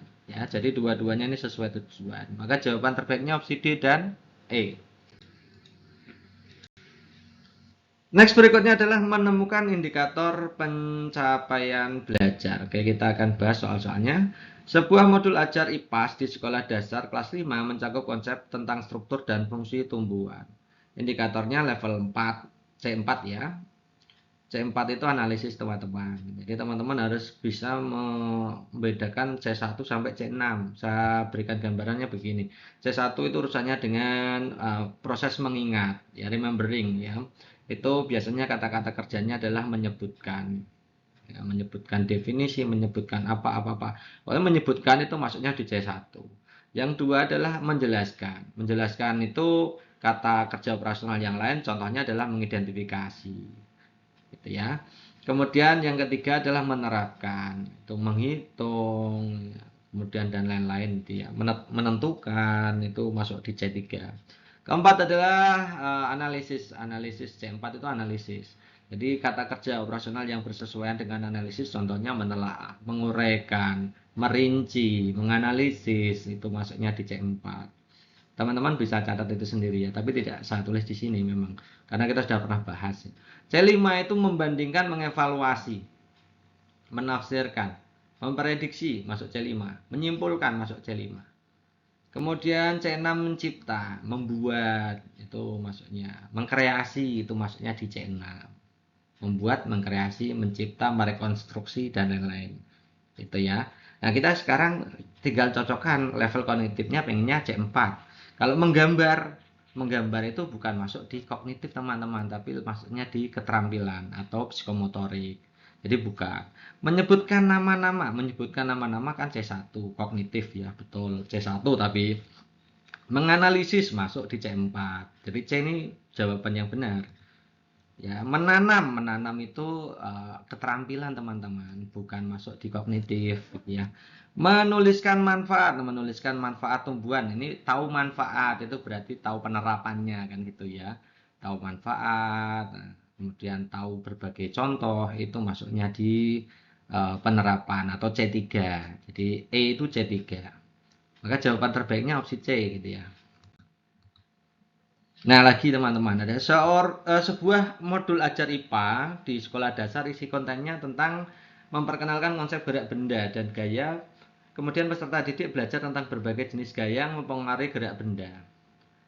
Guru ingin mengukur pemahaman peserta didik tentang konsep, indikator yang dipakai adalah kognitif level C5, kognitif level 5. Kira-kira pemahaman peserta didik yang mana yang mencerminkan C5? Kita lihat opsi pilihan gantinya yang A. Tadi teman-teman sudah saya jelaskan ya. Yang A, mengidentifikasi benda-benda di sekitar, menerapkan dalam kehidupan sehari-hari. Identifikasi masuk C2. Kalau menerapkan masuk C3. Jadi bukan ya. Yang B, mengikuti instruksi gerak sederhana dan penerapan dalam kehidupan sehari-hari. Mengikuti instruksi gerak sederhana itu maksudnya di keterampilan psikomotorik. Ya, penerapan itu C3, jadi tidak masuk. Memprediksi masuk C5. Teman-temannya apa? Menyimpulkan, mengevaluasi, menilai, memprediksi, memperkirakan, itu masuknya di C5. Memilih jenis-jenis gaya yang mempengaruhi, memilih, proses memilih itu masuknya di C4. C5 juga sebenarnya bisa. Ya, C5 bisa, tapi lebih bagus yang C. Mengukur kecepatan benda, mengukur itu berarti bisa masuk di C3. Bisa mengukur, bisa tahu manfaat, menentukan, melakukan operasi, itu masuknya di C3. Jadi jawaban terbaiknya opsi C, teman-teman ya. Sekarang kita belajar tentang merumuskan tujuan pembelajaran yang merupakan indikator dari UKPPG. Nah, Bu Intan, guru kelas 3 SD Sukamakmur, menjelaskan materi tentang Pancasila, merupakan dasar negara Republik Indonesia dan nilai-nilai dalam Pancasila merupakan pedoman berbangsa bernegara. Dengan mengamalkan sila-sila Pancasila, rakyat Indonesia diharapkan dapat hidup rukun, damai, sejahtera. Kira-kira tujuan pembelajaran ranah sikap. Oke, kita langsung bahas ya. Teman-teman bisa mencatatnya di e-booknya yang sudah dicetak ya. Di print sendiri aja teman-teman untuk mempermudah, itu bisa di print kok. Kalau di print kan tidak hilang gitu ya. Yang A, melalui kegiatan pengamatan lingkungan sekitar, peserta didik menganalisis. Nah, teman-teman tadi sudah kita bahas ya. Menganalisis itu maksudnya kognitif atau pengetahuan. Levelnya berapa? C4. Jadi bukan ya. Bukan afektif ya. Kalau sikap itu afektif. Bukan berarti ya. Menganalisis maksudnya di pengetahuan, bukan sikap. Yang B, melalui kegiatan diskusi peserta didik menyajikan. Proses penyajian itu maksudnya di psikomotorik atau keterampilan penyajian ya. Melalui pengamatan lingkungan sekitar, peserta didik dapat menunjukkan sikap. Nah, menunjukkan sikap ini maksudnya di level ranah sikap afektif masuk ya. Melalui pengamatan lingkungan sekitar, peserta didik dapat menjelaskan sikap. Kalau menunjukkan sikap masuknya di afektif. Kalau menjelaskan itu kognitif level C2, teman-teman. Tadi kita sudah pernah bahas kan. Jadi bukan yang D itu. Melalui media gambar, peserta didik dapat menganalisis nilai-nilai Pancasila. Menganalisis maksudnya di C4. Kognitif berarti pengetahuan. Maka yang jawabannya yang benar adalah yang C. Ibu Sita, seorang guru SD di Ponorogo, akan memberikan materi tentang faktor-faktor yang dapat memperkuat negara kesatuan Republik Indonesia. Salah satu yang harus dilakukan adalah rumusan tujuan pembelajarannya untuk mengembangkan ranah sikap. Kira-kira yang mana? Ini sudah saya hitam-hitamkan, teman-teman tinggal jawab aja. Nah, ya tadi kita sudah belajar, jadi harus tahu jawabannya. Yang A, peserta didik dapat membuat laporan. Nah, membuat laporan maksudnya di apa, teman-teman? Iya, betul, keterampilan. Jadi, membuat itu keterampilan, membuat poster itu keterampilan, maksudnya ya.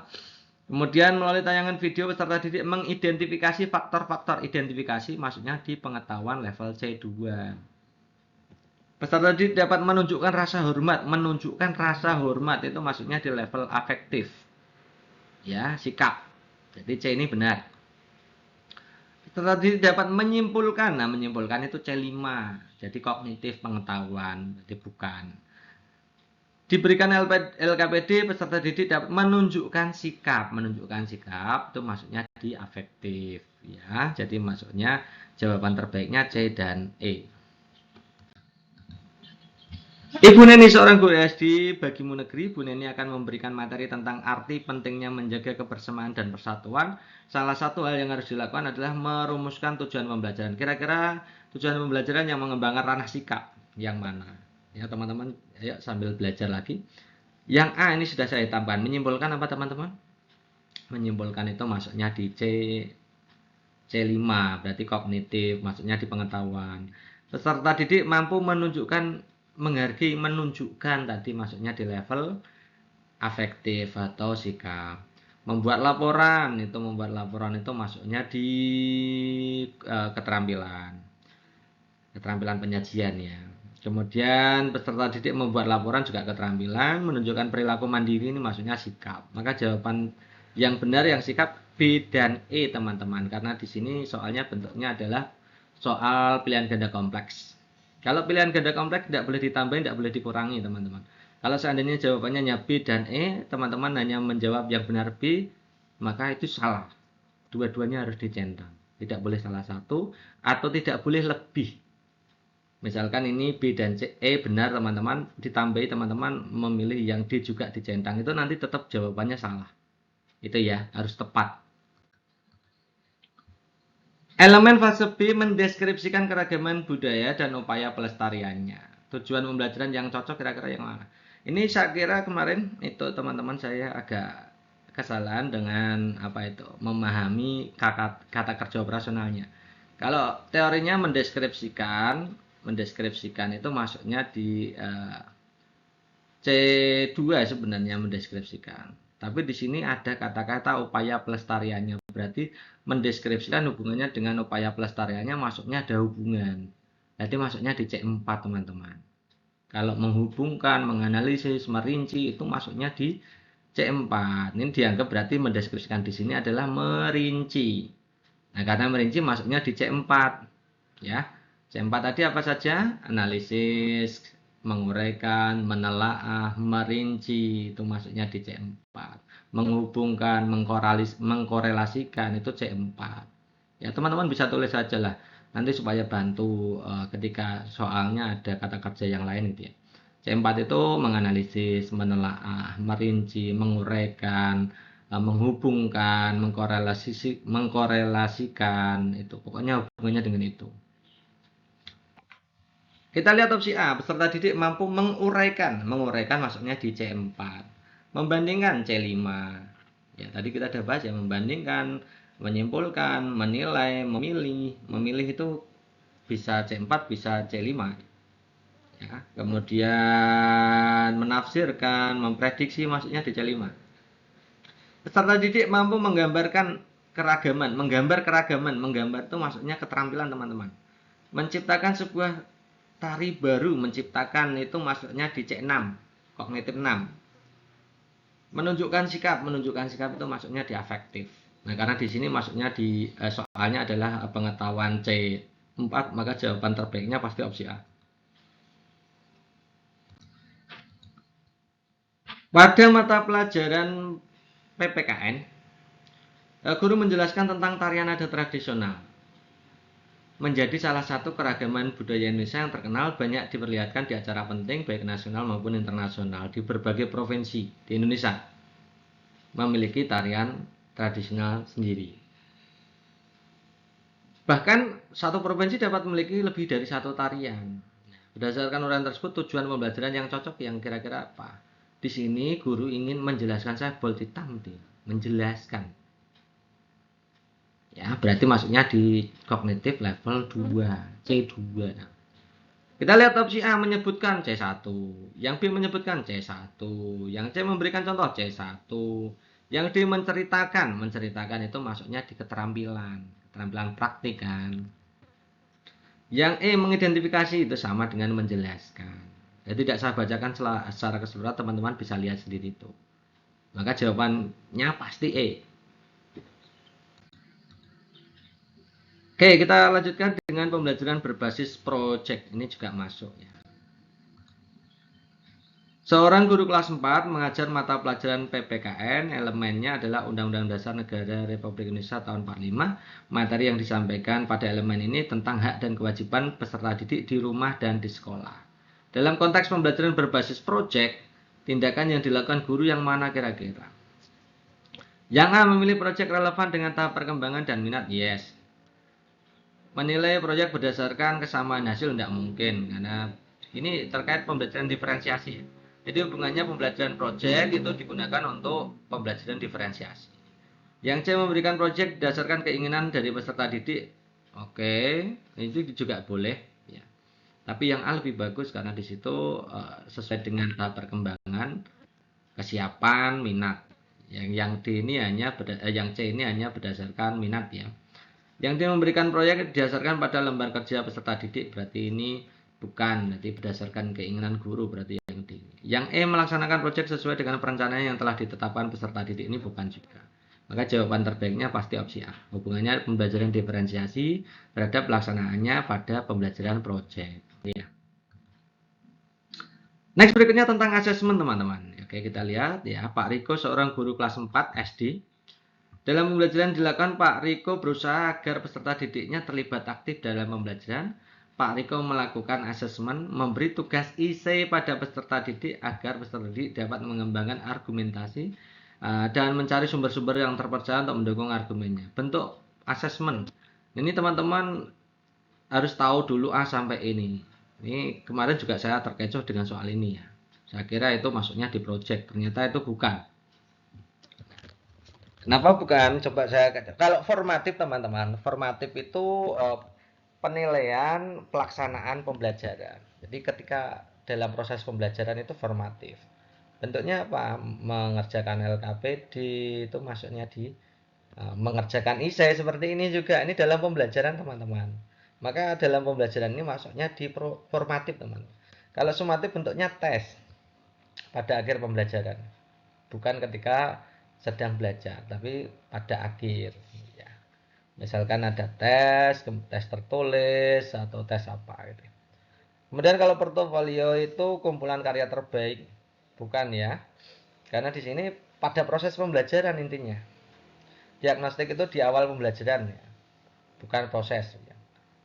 Project itu juga bukan, karena tugas isi di situ kalau project itu melibatkan rencana, kemudian desain, kemudian ada kelompoknya. Di sini tidak dijelaskan secara detail. Artinya hanya dalam pembelajaran saja. Maka jawaban terbaiknya adalah formatif dan ini benar teman-teman. Setelah saya cek di soal simulasinya, kunci jawabannya benar adalah formatif. Selama pelajaran berlangsung, guru juga menilai partisipasi peserta didik. Kira-kira teknik asesmen yang tepat. Kalau partisipasi peserta didik berarti maksudnya di apa? Penilaian keterampilan ya kan, keterampilan partisipatif ya, keterampilan proses gitu ya. Oke, kita lihat opsinya dari A sampai E ini. Cek dulu itu masuk pengetahuan, keterampilan atau sikap kan gitu ya. A, wawancara itu sikap teman-teman. Saya jelaskan gini. Penilaian sikap itu biasanya dipakainya adalah jurnal atau observasi tertutup atau terbuka, wawancara, antar teman, penilaian diri. Ya, itu biasanya pakainya itu. Kemudian kalau pengetahuan itu biasanya pakai tes tertulis, lisan, penugasan tertulis. Ya. Nah, itu masuk di level pengetahuan. Kadang ditambahi dengan portofolio itu jarang masuk di pengetahuan. Kemudian di level keterampilan itu biasanya keterampilan praktik atau penyajian, membuat laporan itu juga keterampilan praktik ya. Kemudian produk ya, bentuk laporan itu juga produk. Kemudian portofolio, penilaian kinerja itu masuknya di penilaian keterampilan. Jadi teman-teman di sini karena partisipasi peserta maka masuknya di penilaian keterampilan ya. Kalau A tadi adalah penilaian sikap, B juga sikap observasi. Dokumentasi tidak termasuk jenis ya, tidak termasuk jenis penilaian. Kuesioner itu biasanya bisa digunakan untuk penilaian sikap karena kuesioner itu masuknya di penilaian diri, penilaian teman itu pakainya kuesioner. Soal tertulis itu masuknya di pengetahuan. Maka kira-kira yang paling cocok ya partisipasi yang peserta didik ya jenisnya yang observasi. Observasi itu kan yang observasi terbuka itu biasanya disebut jurnal, itu masuknya di penilaian sikap. Kalau observasi tertutup itu biasanya masuknya di keterampilan. Ya misalkan tes penilaian kinerja itu instrumennya yang dipakai ya observasi kinerja gitu ya. Maka jawabannya yang B. Setelah membelajarkan peserta didik, guru ingin mengetahui apakah materi yang disampaikan selama 2 jam sudah dipelajari sudah dipahami atau belum. Cara paling objektif teman-teman. Ini juga saya kemarin juga terkecoh nih dengan soal ini. Nanti teman-teman yang sudah beli ebook silakan di revisi ya jawabannya. Ini cara paling objektif dari A sampai E ini kemungkinan besar adalah objektif. Ini yang paling objektif yang mana gitu ya. Oke, kita lihat tes tertulis menjawab soal urean. Soal urean itu berpotensi subjektif. Baik dari sisi peserta didik maupun yang gurunya yang mengoreksi. Berpotensi subjektif. Kemudian B, tes tertulis pilihan ganda ini objektif. Tapi ternyata kelemahannya apa? kadang-kadang peserta didik itu tidak paham asal disilang saja jawabannya benar. Itu nanti akan jadi rancu kan gitu ya, akan tidak objektif lagi. Ada yang ngasal, ada yang nyontoh temennya kan. Kalau objektif kan, kalau apa namanya itu pilihan ganda kan berpotensi untuk itu.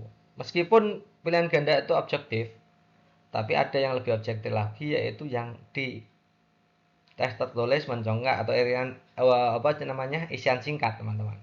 Isian singkat itu lebih bagus, lebih objektif daripada pilihan ganda kan. Kalau pertanyaan reflektif itu nanti subjektif ke peserta didiknya. Nah, tidak jujur gitu ya. Kalau orang terbuka jauh di luar ya, itu sangat tidak objektif, sangat subjektif ya, sangat subjektif. Maka jawaban terbaiknya opsi D. Bu Ani, guru bahasa Indonesia kelas 3, ingin mengetahui kemampuan peserta didiknya dalam menanggapi informasi penting dari teks yang dibaca. Rancangan asesmen yang mana? Ya, kemarin saya juga agak rancu ya. Ini menanggapi informasi. Menanggapi itu biasanya bentuknya bentuk keterampilan menanggapi ya. Tapi ternyata opsi pilihan gandanya dari A dan sampai ini tidak cocok ya. Kemudian saya mencoba dengan literasi yang lain, ternyata ketemu gini teman-teman. Ini menanggapi informasi penting dari teks yang dibaca. Proses menanggapi informasi penting itu kan kalau cara paling mudah adalah mencari pertanyaan, memberikan pertanyaan, di situ anak kan menanggapi pertanyaan itu, gitu kan. Nah, kita lihat opsi A. Tes tertulis memberikan beberapa pertanyaan. Maka yang dikerjakan siswa apa? Menjawab pertanyaan, artinya menanggapi kan. Kalau yang B, itu meminta peserta didik menuliskan informasi penting. Hanya menuliskan dan menanggapinya sebelah mana kan gitu. Ya, yang C mengumpulkan data informasi penting juga tidak menanggapi kan. Yang D mengumpulkan bahan bacaan juga tidak menanggapi. Yang E mencatat informasi penting juga tidak menanggapi.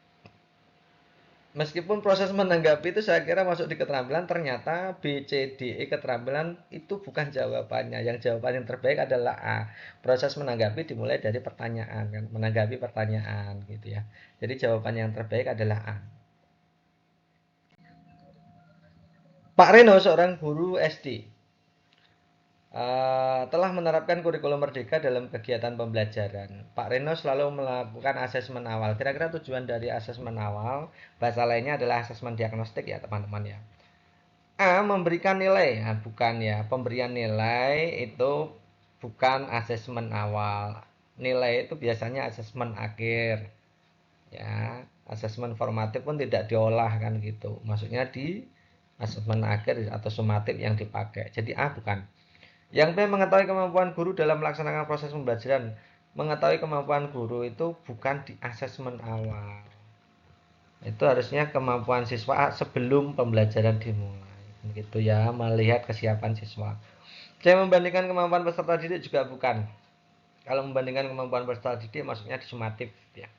Mengetahui mengidentifikasi kebutuhan belajar dan potensi peserta didiknya, ini bagus ya, ini paling benar yang D. Memberi nilai itu sumatif teman-teman. Ya. Next, apabila tujuan pembelajaran untuk melatih keterampilan menyajikan, maksudnya di keterampilan ya. Dengan presentasi kira-kira instrumen yang tepat, instrumennya apa? Kalau presentasi, instrumen ya, melakukan pengamatan diskusi, presentasi kok diskusi. Membuat rubrik penilaian laporan. Nah, penilaian laporan itu bukan presentasi. Membuat rubrik penilaian presentasi, yes. Wawancara, ini wawancara tidak cocok untuk penilaian keterampilan. Ini kan keterampilan. Wawancara masuknya di penilaian sikap ya teman-teman ya. Mengembangkan rubrik penilaian diskusi, bukan.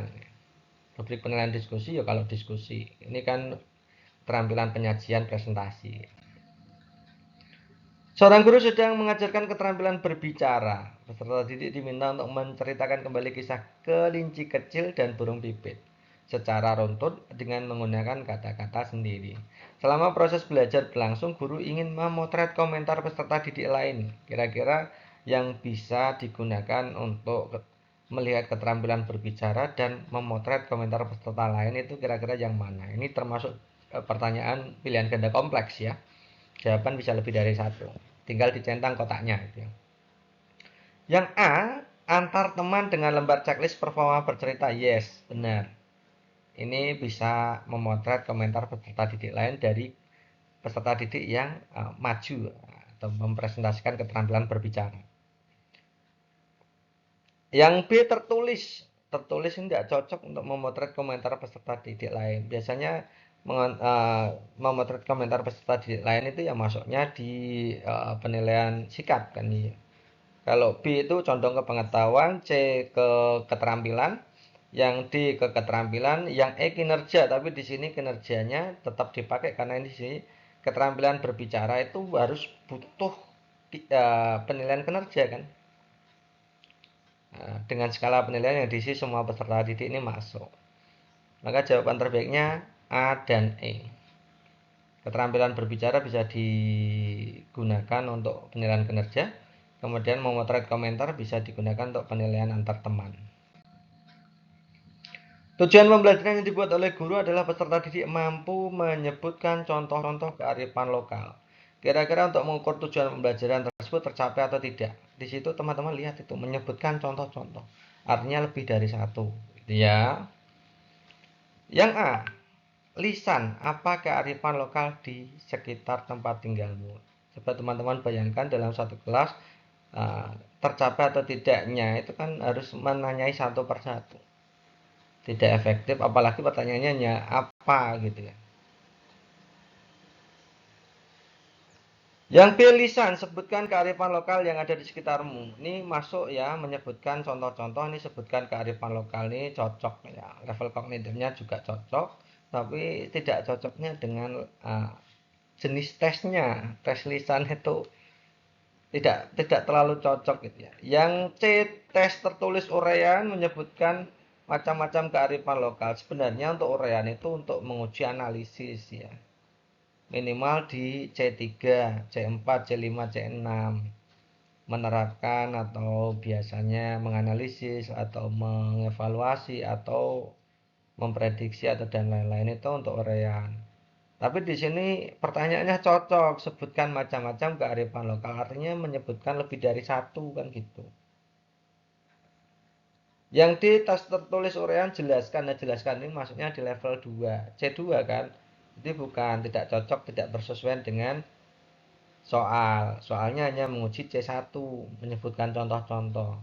Yang E, tes tertulis jawaban singkat, sebutkan satu contoh, ini hanya menyebutkan satu contoh. Apa satu contoh saja sudah cukup mewakili pembelajaran itu tercapai atau tidak tercapai? Kan tidak. Nah, maka jawaban terbaiknya kalau tidak B ya C. B ini tidak cocok di jenis tesnya, tidak efektif. C tidak cocok di jenis tesnya juga, uraiannya. Harusnya tes tertulis isian singkat, kalau isian singkat hanya satu ya. Jadi C saja lah. Yang paling bagus kelihatannya C. Sesuai ya, menyebutkan contoh-contoh berarti lebih dari satu kan. Next berikutnya tentang umpan balik teman-teman. Bagaimana kita memberikan umpan balik terhadap permasalahan siswa atau permasalahan pembelajaran ya. Seorang guru sedang mengajarkan keterampilan berbicara, dengan tujuan peserta didik dapat membaca suku kata yang diawali huruf B. Setelah pembelajaran selesai, sebagian besar peserta didik mencapai tujuan pembelajaran tersebut. Kira-kira kalau sebagian besar atau seluruh dari peserta didik itu mencapai tujuan, apa yang kita lakukan? Umpan balik yang cocok yang mana? Kita lihat ya. Menginformasikan pada peserta didik untuk mengikuti lomba, ya tidak harus begitu. Ini tidak terkait langsung dengan tujuan tadi ya.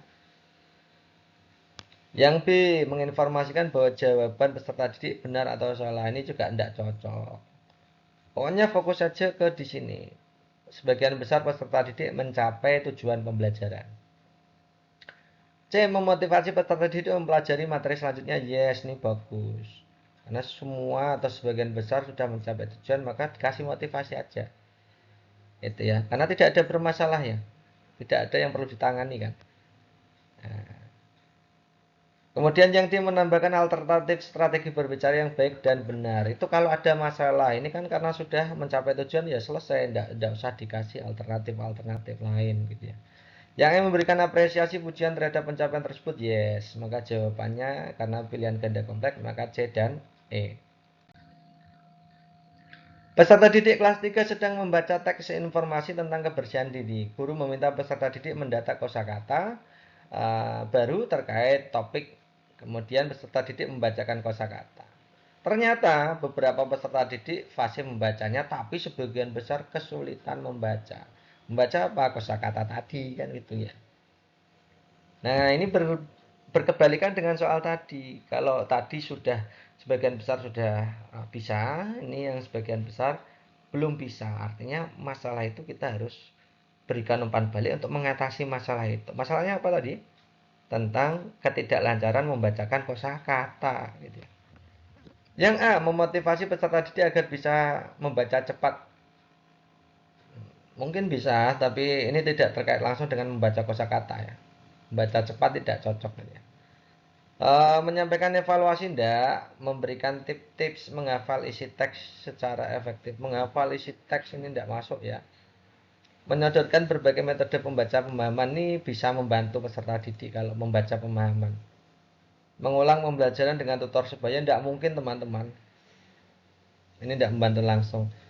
Sebenarnya C itu menghafal ini tidak cocok, tapi karena A, B, C, D, E bentuknya adalah apa namanya ini pilihan ganda kompleks itu biasanya minimal jawabannya 2, 3 jarang, 2 itu biasanya, 1 kelihatannya belum pernah ada 1 ya. Maka jawaban terbaiknya ya harus ada 2 seperti ini.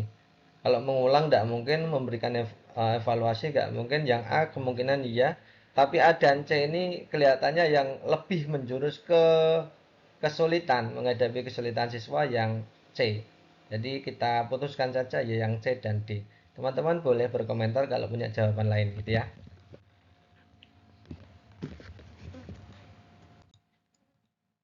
Next berikutnya tentang rancangan pembelajaran membaca. Ini berarti keterkaitannya dengan pemahaman tentang proses pembelajaran, langkah pembelajaran ya. Seorang guru sedang mengajarkan keterampilan menulis teks deskripsi untuk peserta didik fase B. Tujuan pembelajaran yang ingin dicapai adalah mampu menulis teks deskripsi dengan rangkaian kalimat yang beragam, informasi yang rinci, akurat dengan topik beragam. Untuk persepsinya, guru bertanya kepada peserta didik tentang tempat umum apa yang pernah mereka datangi. Guru kemudian memutarkan video deskripsi tentang stasiun. Peserta didik dan guru berdialog tentang stasiun. Setelah itu peserta didik mengamati berbagai gambar tempat umum yang ditayangkan guru. Peserta didik diminta untuk memilih salah satu tempat umum itu. Lalu peserta didik menuliskan kosakata yang tepat tempat umum yang dipilih guru. Tempat umum yang dipilih, kemudian guru berkeliling untuk mendampingi peserta didik dalam menemukan kosakata. Kira-kira setelah menemukan kosakata itu kira-kira apa yang langkah yang terbaik yang bisa lanjutkan. Yang A, mempresentasikan kosakata tersebut di depan kelasnya agar siswa lain mengetahui. Mempresentasikan juga bisa, tapi di situ fokusnya teman-teman lihat itu. Tujuannya menulis teks deskripsi ya. Yang B, mendiskusikan kosakata dari berbagai topik tempat umum secara kelompok. Ini juga tidak langsung ke tujuan teman-teman. C, membuat laporan tentang daftar kosakata terkait tempat umum yang dipilih. Oke, ini tapi juga tidak cocok. Mengembangkan kosakata menjadi paragraf deskripsi yang rinci dan sesuai. Ini sesuai dengan tujuan ya. Yang E, menghafalkan kosakata. Menghafalkan kosakata ini tidak cocok dengan tujuan gitu ya. Kemungkinan besarnya jawabannya adalah mengembangkan kosakata. D gitu ya. Tapi ada kemungkinan juga sebelum dikembangkan mendiskusikan kosakata dulu. Nah, karena kita fokusnya ke tujuan, maka jawabannya kira-kira yang D, teman-teman. Next berikutnya, pada fase A, seorang guru sedang mengajarkan keterampilan membaca dasar. Melalui pembelajaran tersebut, peserta diharapkan mampu memaknai kosakata baru dari tayangan yang dibirsa dengan bantuan ilustrasi. Fokus pembelajaran pada hari itu adalah mengenal kosakata berhuruf H. Pada awal pembelajaran, guru memutarkan video dan seterusnya. Kira-kira berdasarkan ilustrasi tersebut, alur pengetahuan yang desain guru ini kira-kira apa?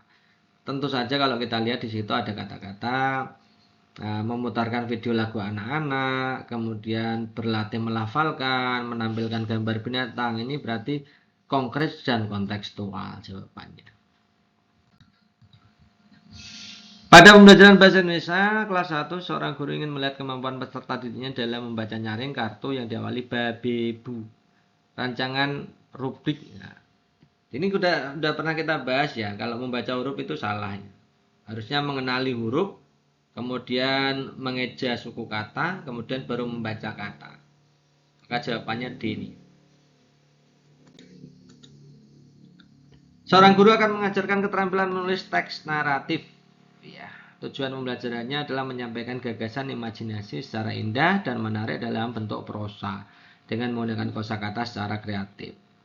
Ada desainnya di situ tersedia 5. Guru menyediakan berbagai alternatif tema, peserta didik mengeksplorasi berbagai kosakata, peserta didik menyusun kerangka teks narasi, peserta didik mengembangkan kerangka teks narasi, kemudian peserta didik melakukan pair editing bersama. Oke, untuk menstimulus kreativitas, teman-teman di situ lihat kreativitas ya. Kita lihat opsi pilihan gandanya A, sebelum mengeksplorasi kata, peserta didik mendaftar. Nah, kalau mendaftar saja ya tidak kreatif ya. Yang B, ketika melakukan pair editing, peserta didik dianjurkan menggunakan daftar panduan. Menggunakan daftar itu juga bukan kreatif. Yang C, pada saat mengembangkan kerangka hingga menjadi teks naratif, peserta didik memperhatikan unsur-unsur. Itu bukan memperhatikan unsur-unsur berarti bukan kreatif ya, tapi kritis ya. Kemudian kegiatan eksplorasi kata-kata yang berkaitan dengan tema dilakukan dengan studi multiliterasi, mulai dari bukunya ini baru kreatif ya.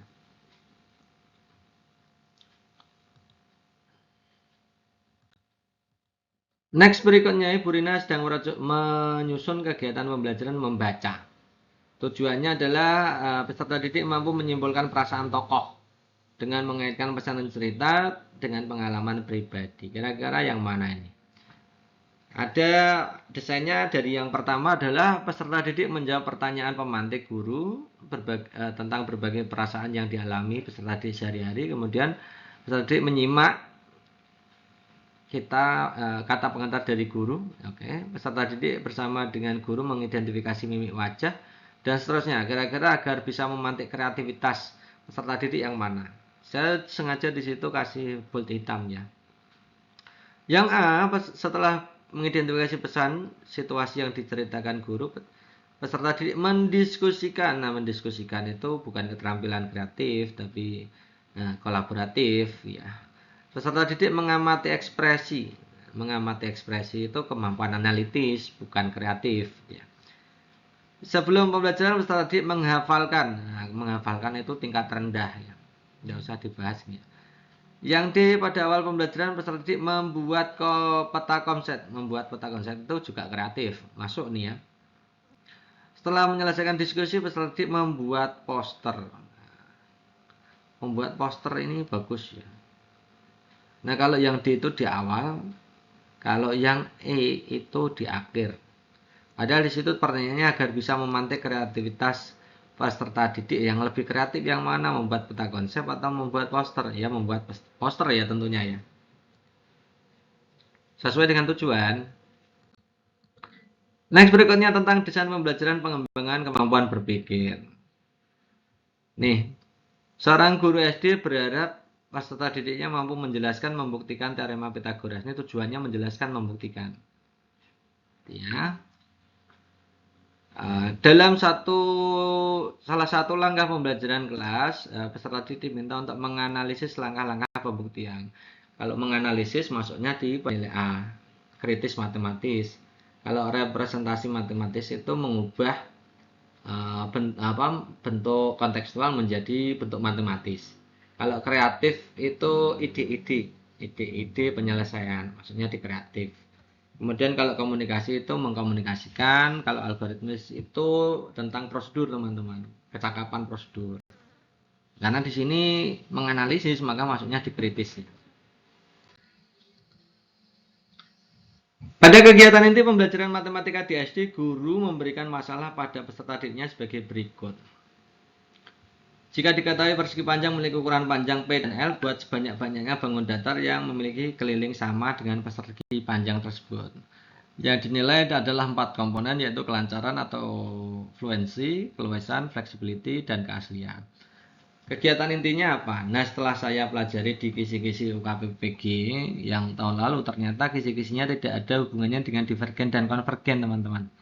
Meskipun divergen itu jawaban benar, itu ya, divergen meskipun jawaban benar, tapi di kisi-kisinya hanya membahas tentang meningkatkan kemampuan analitis, meningkatkan kemampuan pemecahan masalah, analitis pasangannya dengan pemecahan masalah, kemudian yang kedua kreatif itu hubungannya dengan inovatif, kemudian komunikatif dan kolaborasi. Ini tidak ada hubungannya dengan divergen konvergen ya. Nah, kalau kita lihat di situ, kalau buatlah sebanyaknya bangun datar berarti banyaknya bangun datar berarti masuknya di kreatif, teman-teman, berpikir kreatif.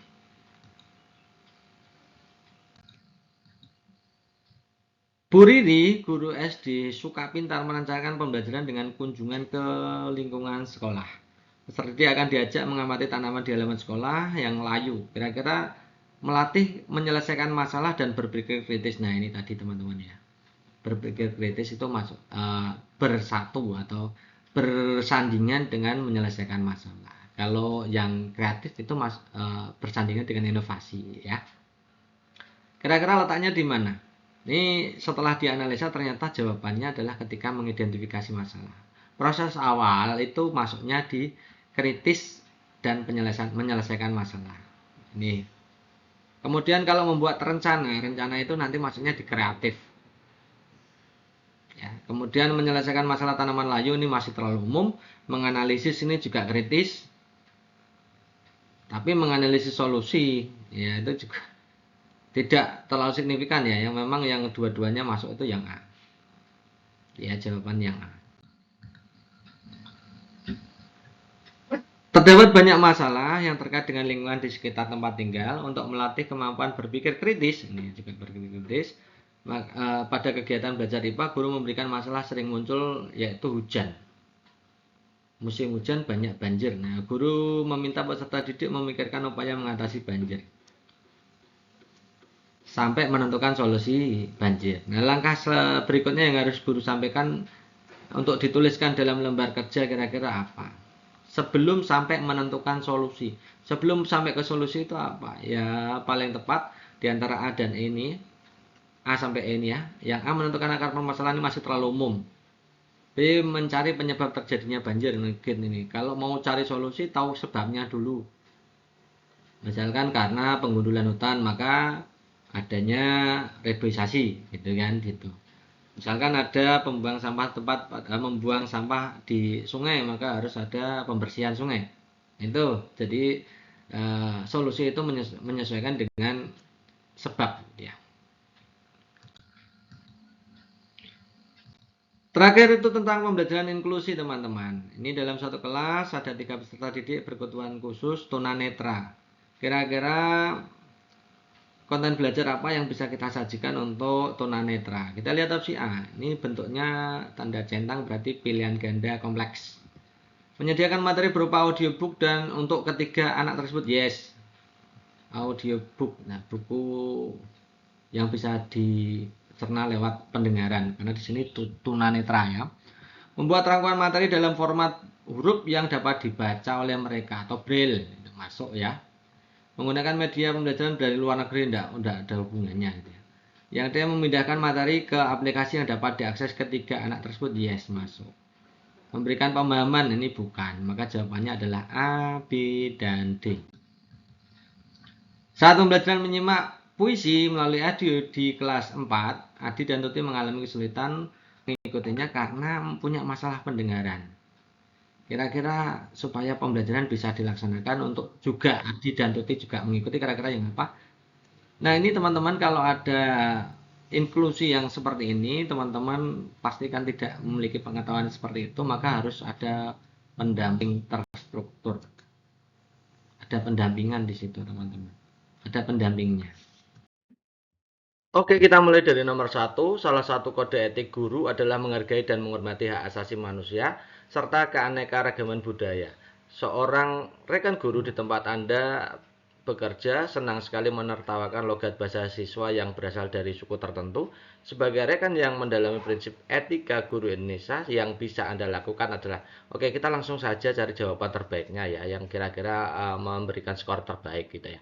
Kita lihat opsi A, melaporkan sikap tidak etis tersebut kepada kepala sekolah. Jadi ini kalau melaporkan ke kepala sekolah, memindahkan tanggung jawab, berarti masuknya di level 1, jadi tidak mungkin itu ya. Yang kedua, menegur secara personal, mengajak rekan guru tersebut untuk kembali ke wadah kode etik. Ini good, bagus sekali jawaban B ini. Yang C, membalas menirukan logat. Ini membalas itu berarti tidak paham, maksudnya level 0 gitu ya teman-teman ya. Yang D, membiarkan sikap rekan guru tersebut karena bukan urusan kita. Pembiaran juga L0B gitu ya. Menegur rekan guru tersebut dengan kasar agar jeda dan tidak mengulangi hal tersebut lagi. Itu lebih baik daripada membiarkan. Ini masih juga L0 juga. Maka jawaban terbaiknya pasti opsi B. Nomor berikutnya, Pak Rio mendapati di sekolah tempat mutasi rekan kerjanya tidak ramah dan suka mengusik. Suatu hari rekan sesama guru tersebut membicarakan hal-hal buruk tentang Pak Rio di belakangnya. Dan Pak Rio mendengar hal tersebut. Jika menjadi Pak Rio, maka yang akan Anda lakukan adalah, ya, kita langsung aja analisis jawabannya gitu ya. A, melaporkan perbuatan. Nah, kalau melaporkan perbuatan masuknya di level 1. Yang B, menegur secara personal, mengajak rekan tersebut bicara dari hati ke hati, goods ya. Yang C, menegur kasar, itu level 0 ya, level tidak paham, L0C kelihatannya ya. Yang D, mendiamkannya artinya membiarkannya, berarti L0B. Yang E, membalasnya dengan ikut membicarakan hal buruk, ini lebih parah lagi, ini L0A ini ya. Maka jawaban terbaiknya pasti opsi B. Oke, next berikutnya Pak Putra membuat rancangan pembelajaran esok hari dengan media digital yang kontennya disesuaikan dengan materi membaca denah. Di tengah proses membuat bahan ajarnya, Pak Putra diminta kepala sekolah untuk membantu menyelesaikan nilai rapot yang belum selesai di entry. Jika saya sebagai Pak Putra, maka yang akan saya lakukan adalah A, memutuskan menyusun konten media digital materi membaca denah sebagai prioritas karena merasa bahwa konten media digital materi membaca denah merupakan bagian penting dalam perangkat pembelajaran, sedangkan tugas mengentri raport bisa dikembalikan ke kepala sekolah. Ini juga tidak benar karena dua-duanya kita sebagai anak buah dan kita sebagai pengajar, dua-duanya adalah kewajiban gitu ya. Jadi A ini salah.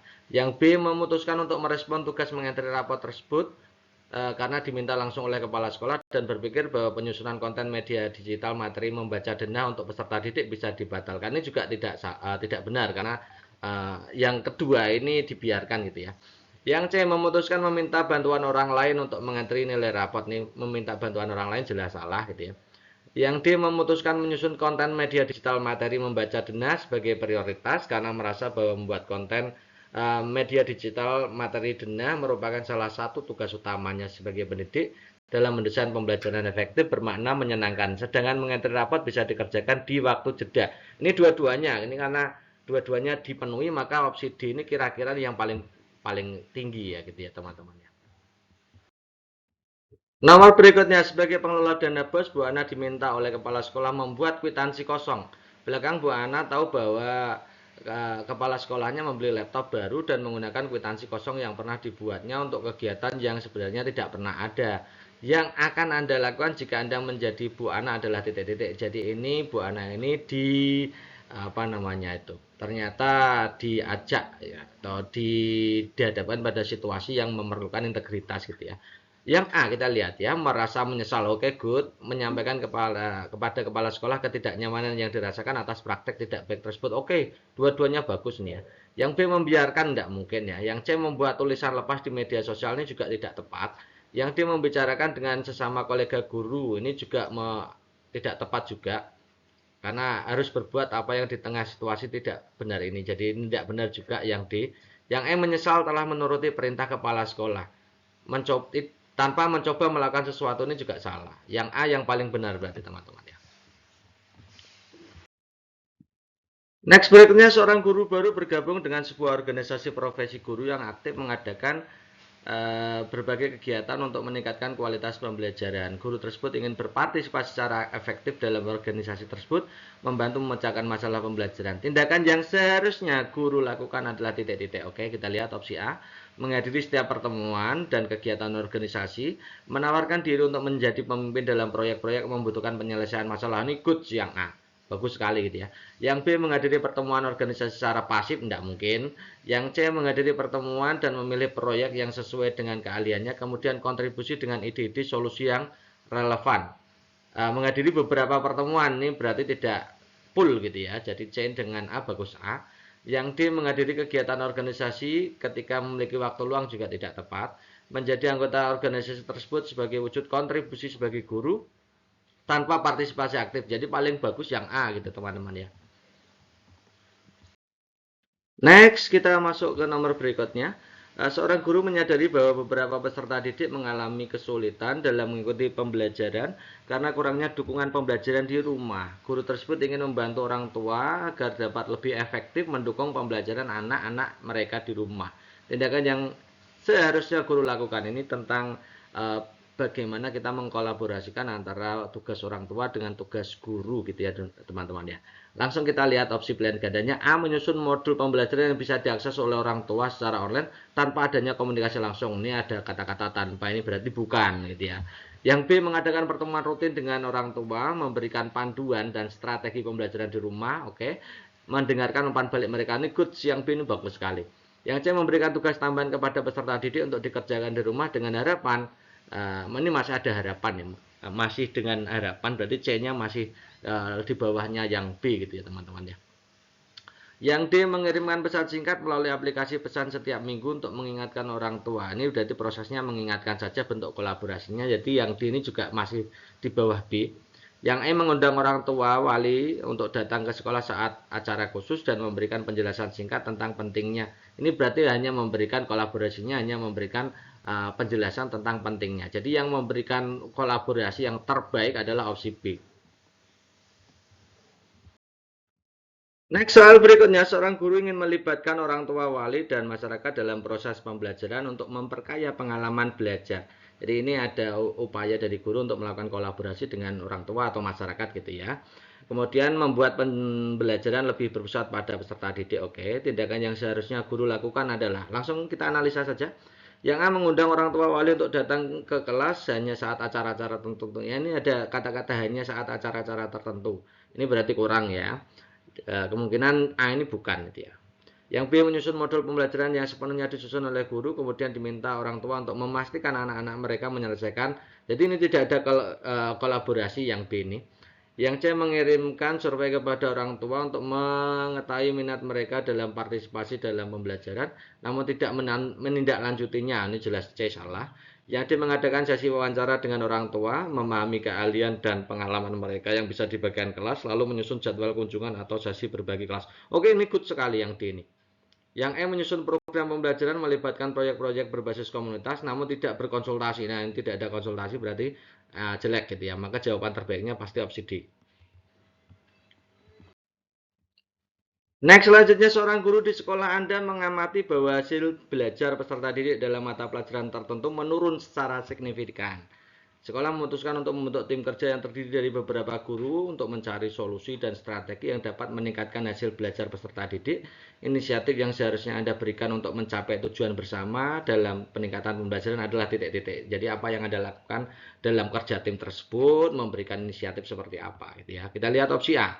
Menunggu instruksi, jelas salah gitu ya. Tidak usah dibaca lebih lanjut kalau menunggu instruksi gitu ya.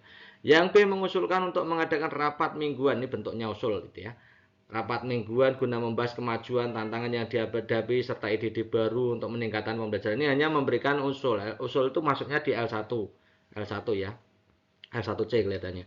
Yang C, menyusun rencana pembelajaran individu menerapkannya di kelas sendiri tanpa melibatkan. Ini berarti tidak kolaborasi yang C. Yang D, mengumpulkan data dari peserta didik melalui survei wawancara untuk memahami penyebab menurunnya hasil belajar. Jadi ini melakukan analisis dulu, membagikan temuannya tersebut kepada tim, ini berbagi. Jadi masuknya di L4 ya teman-teman. Ini bagus sekali D ini ya.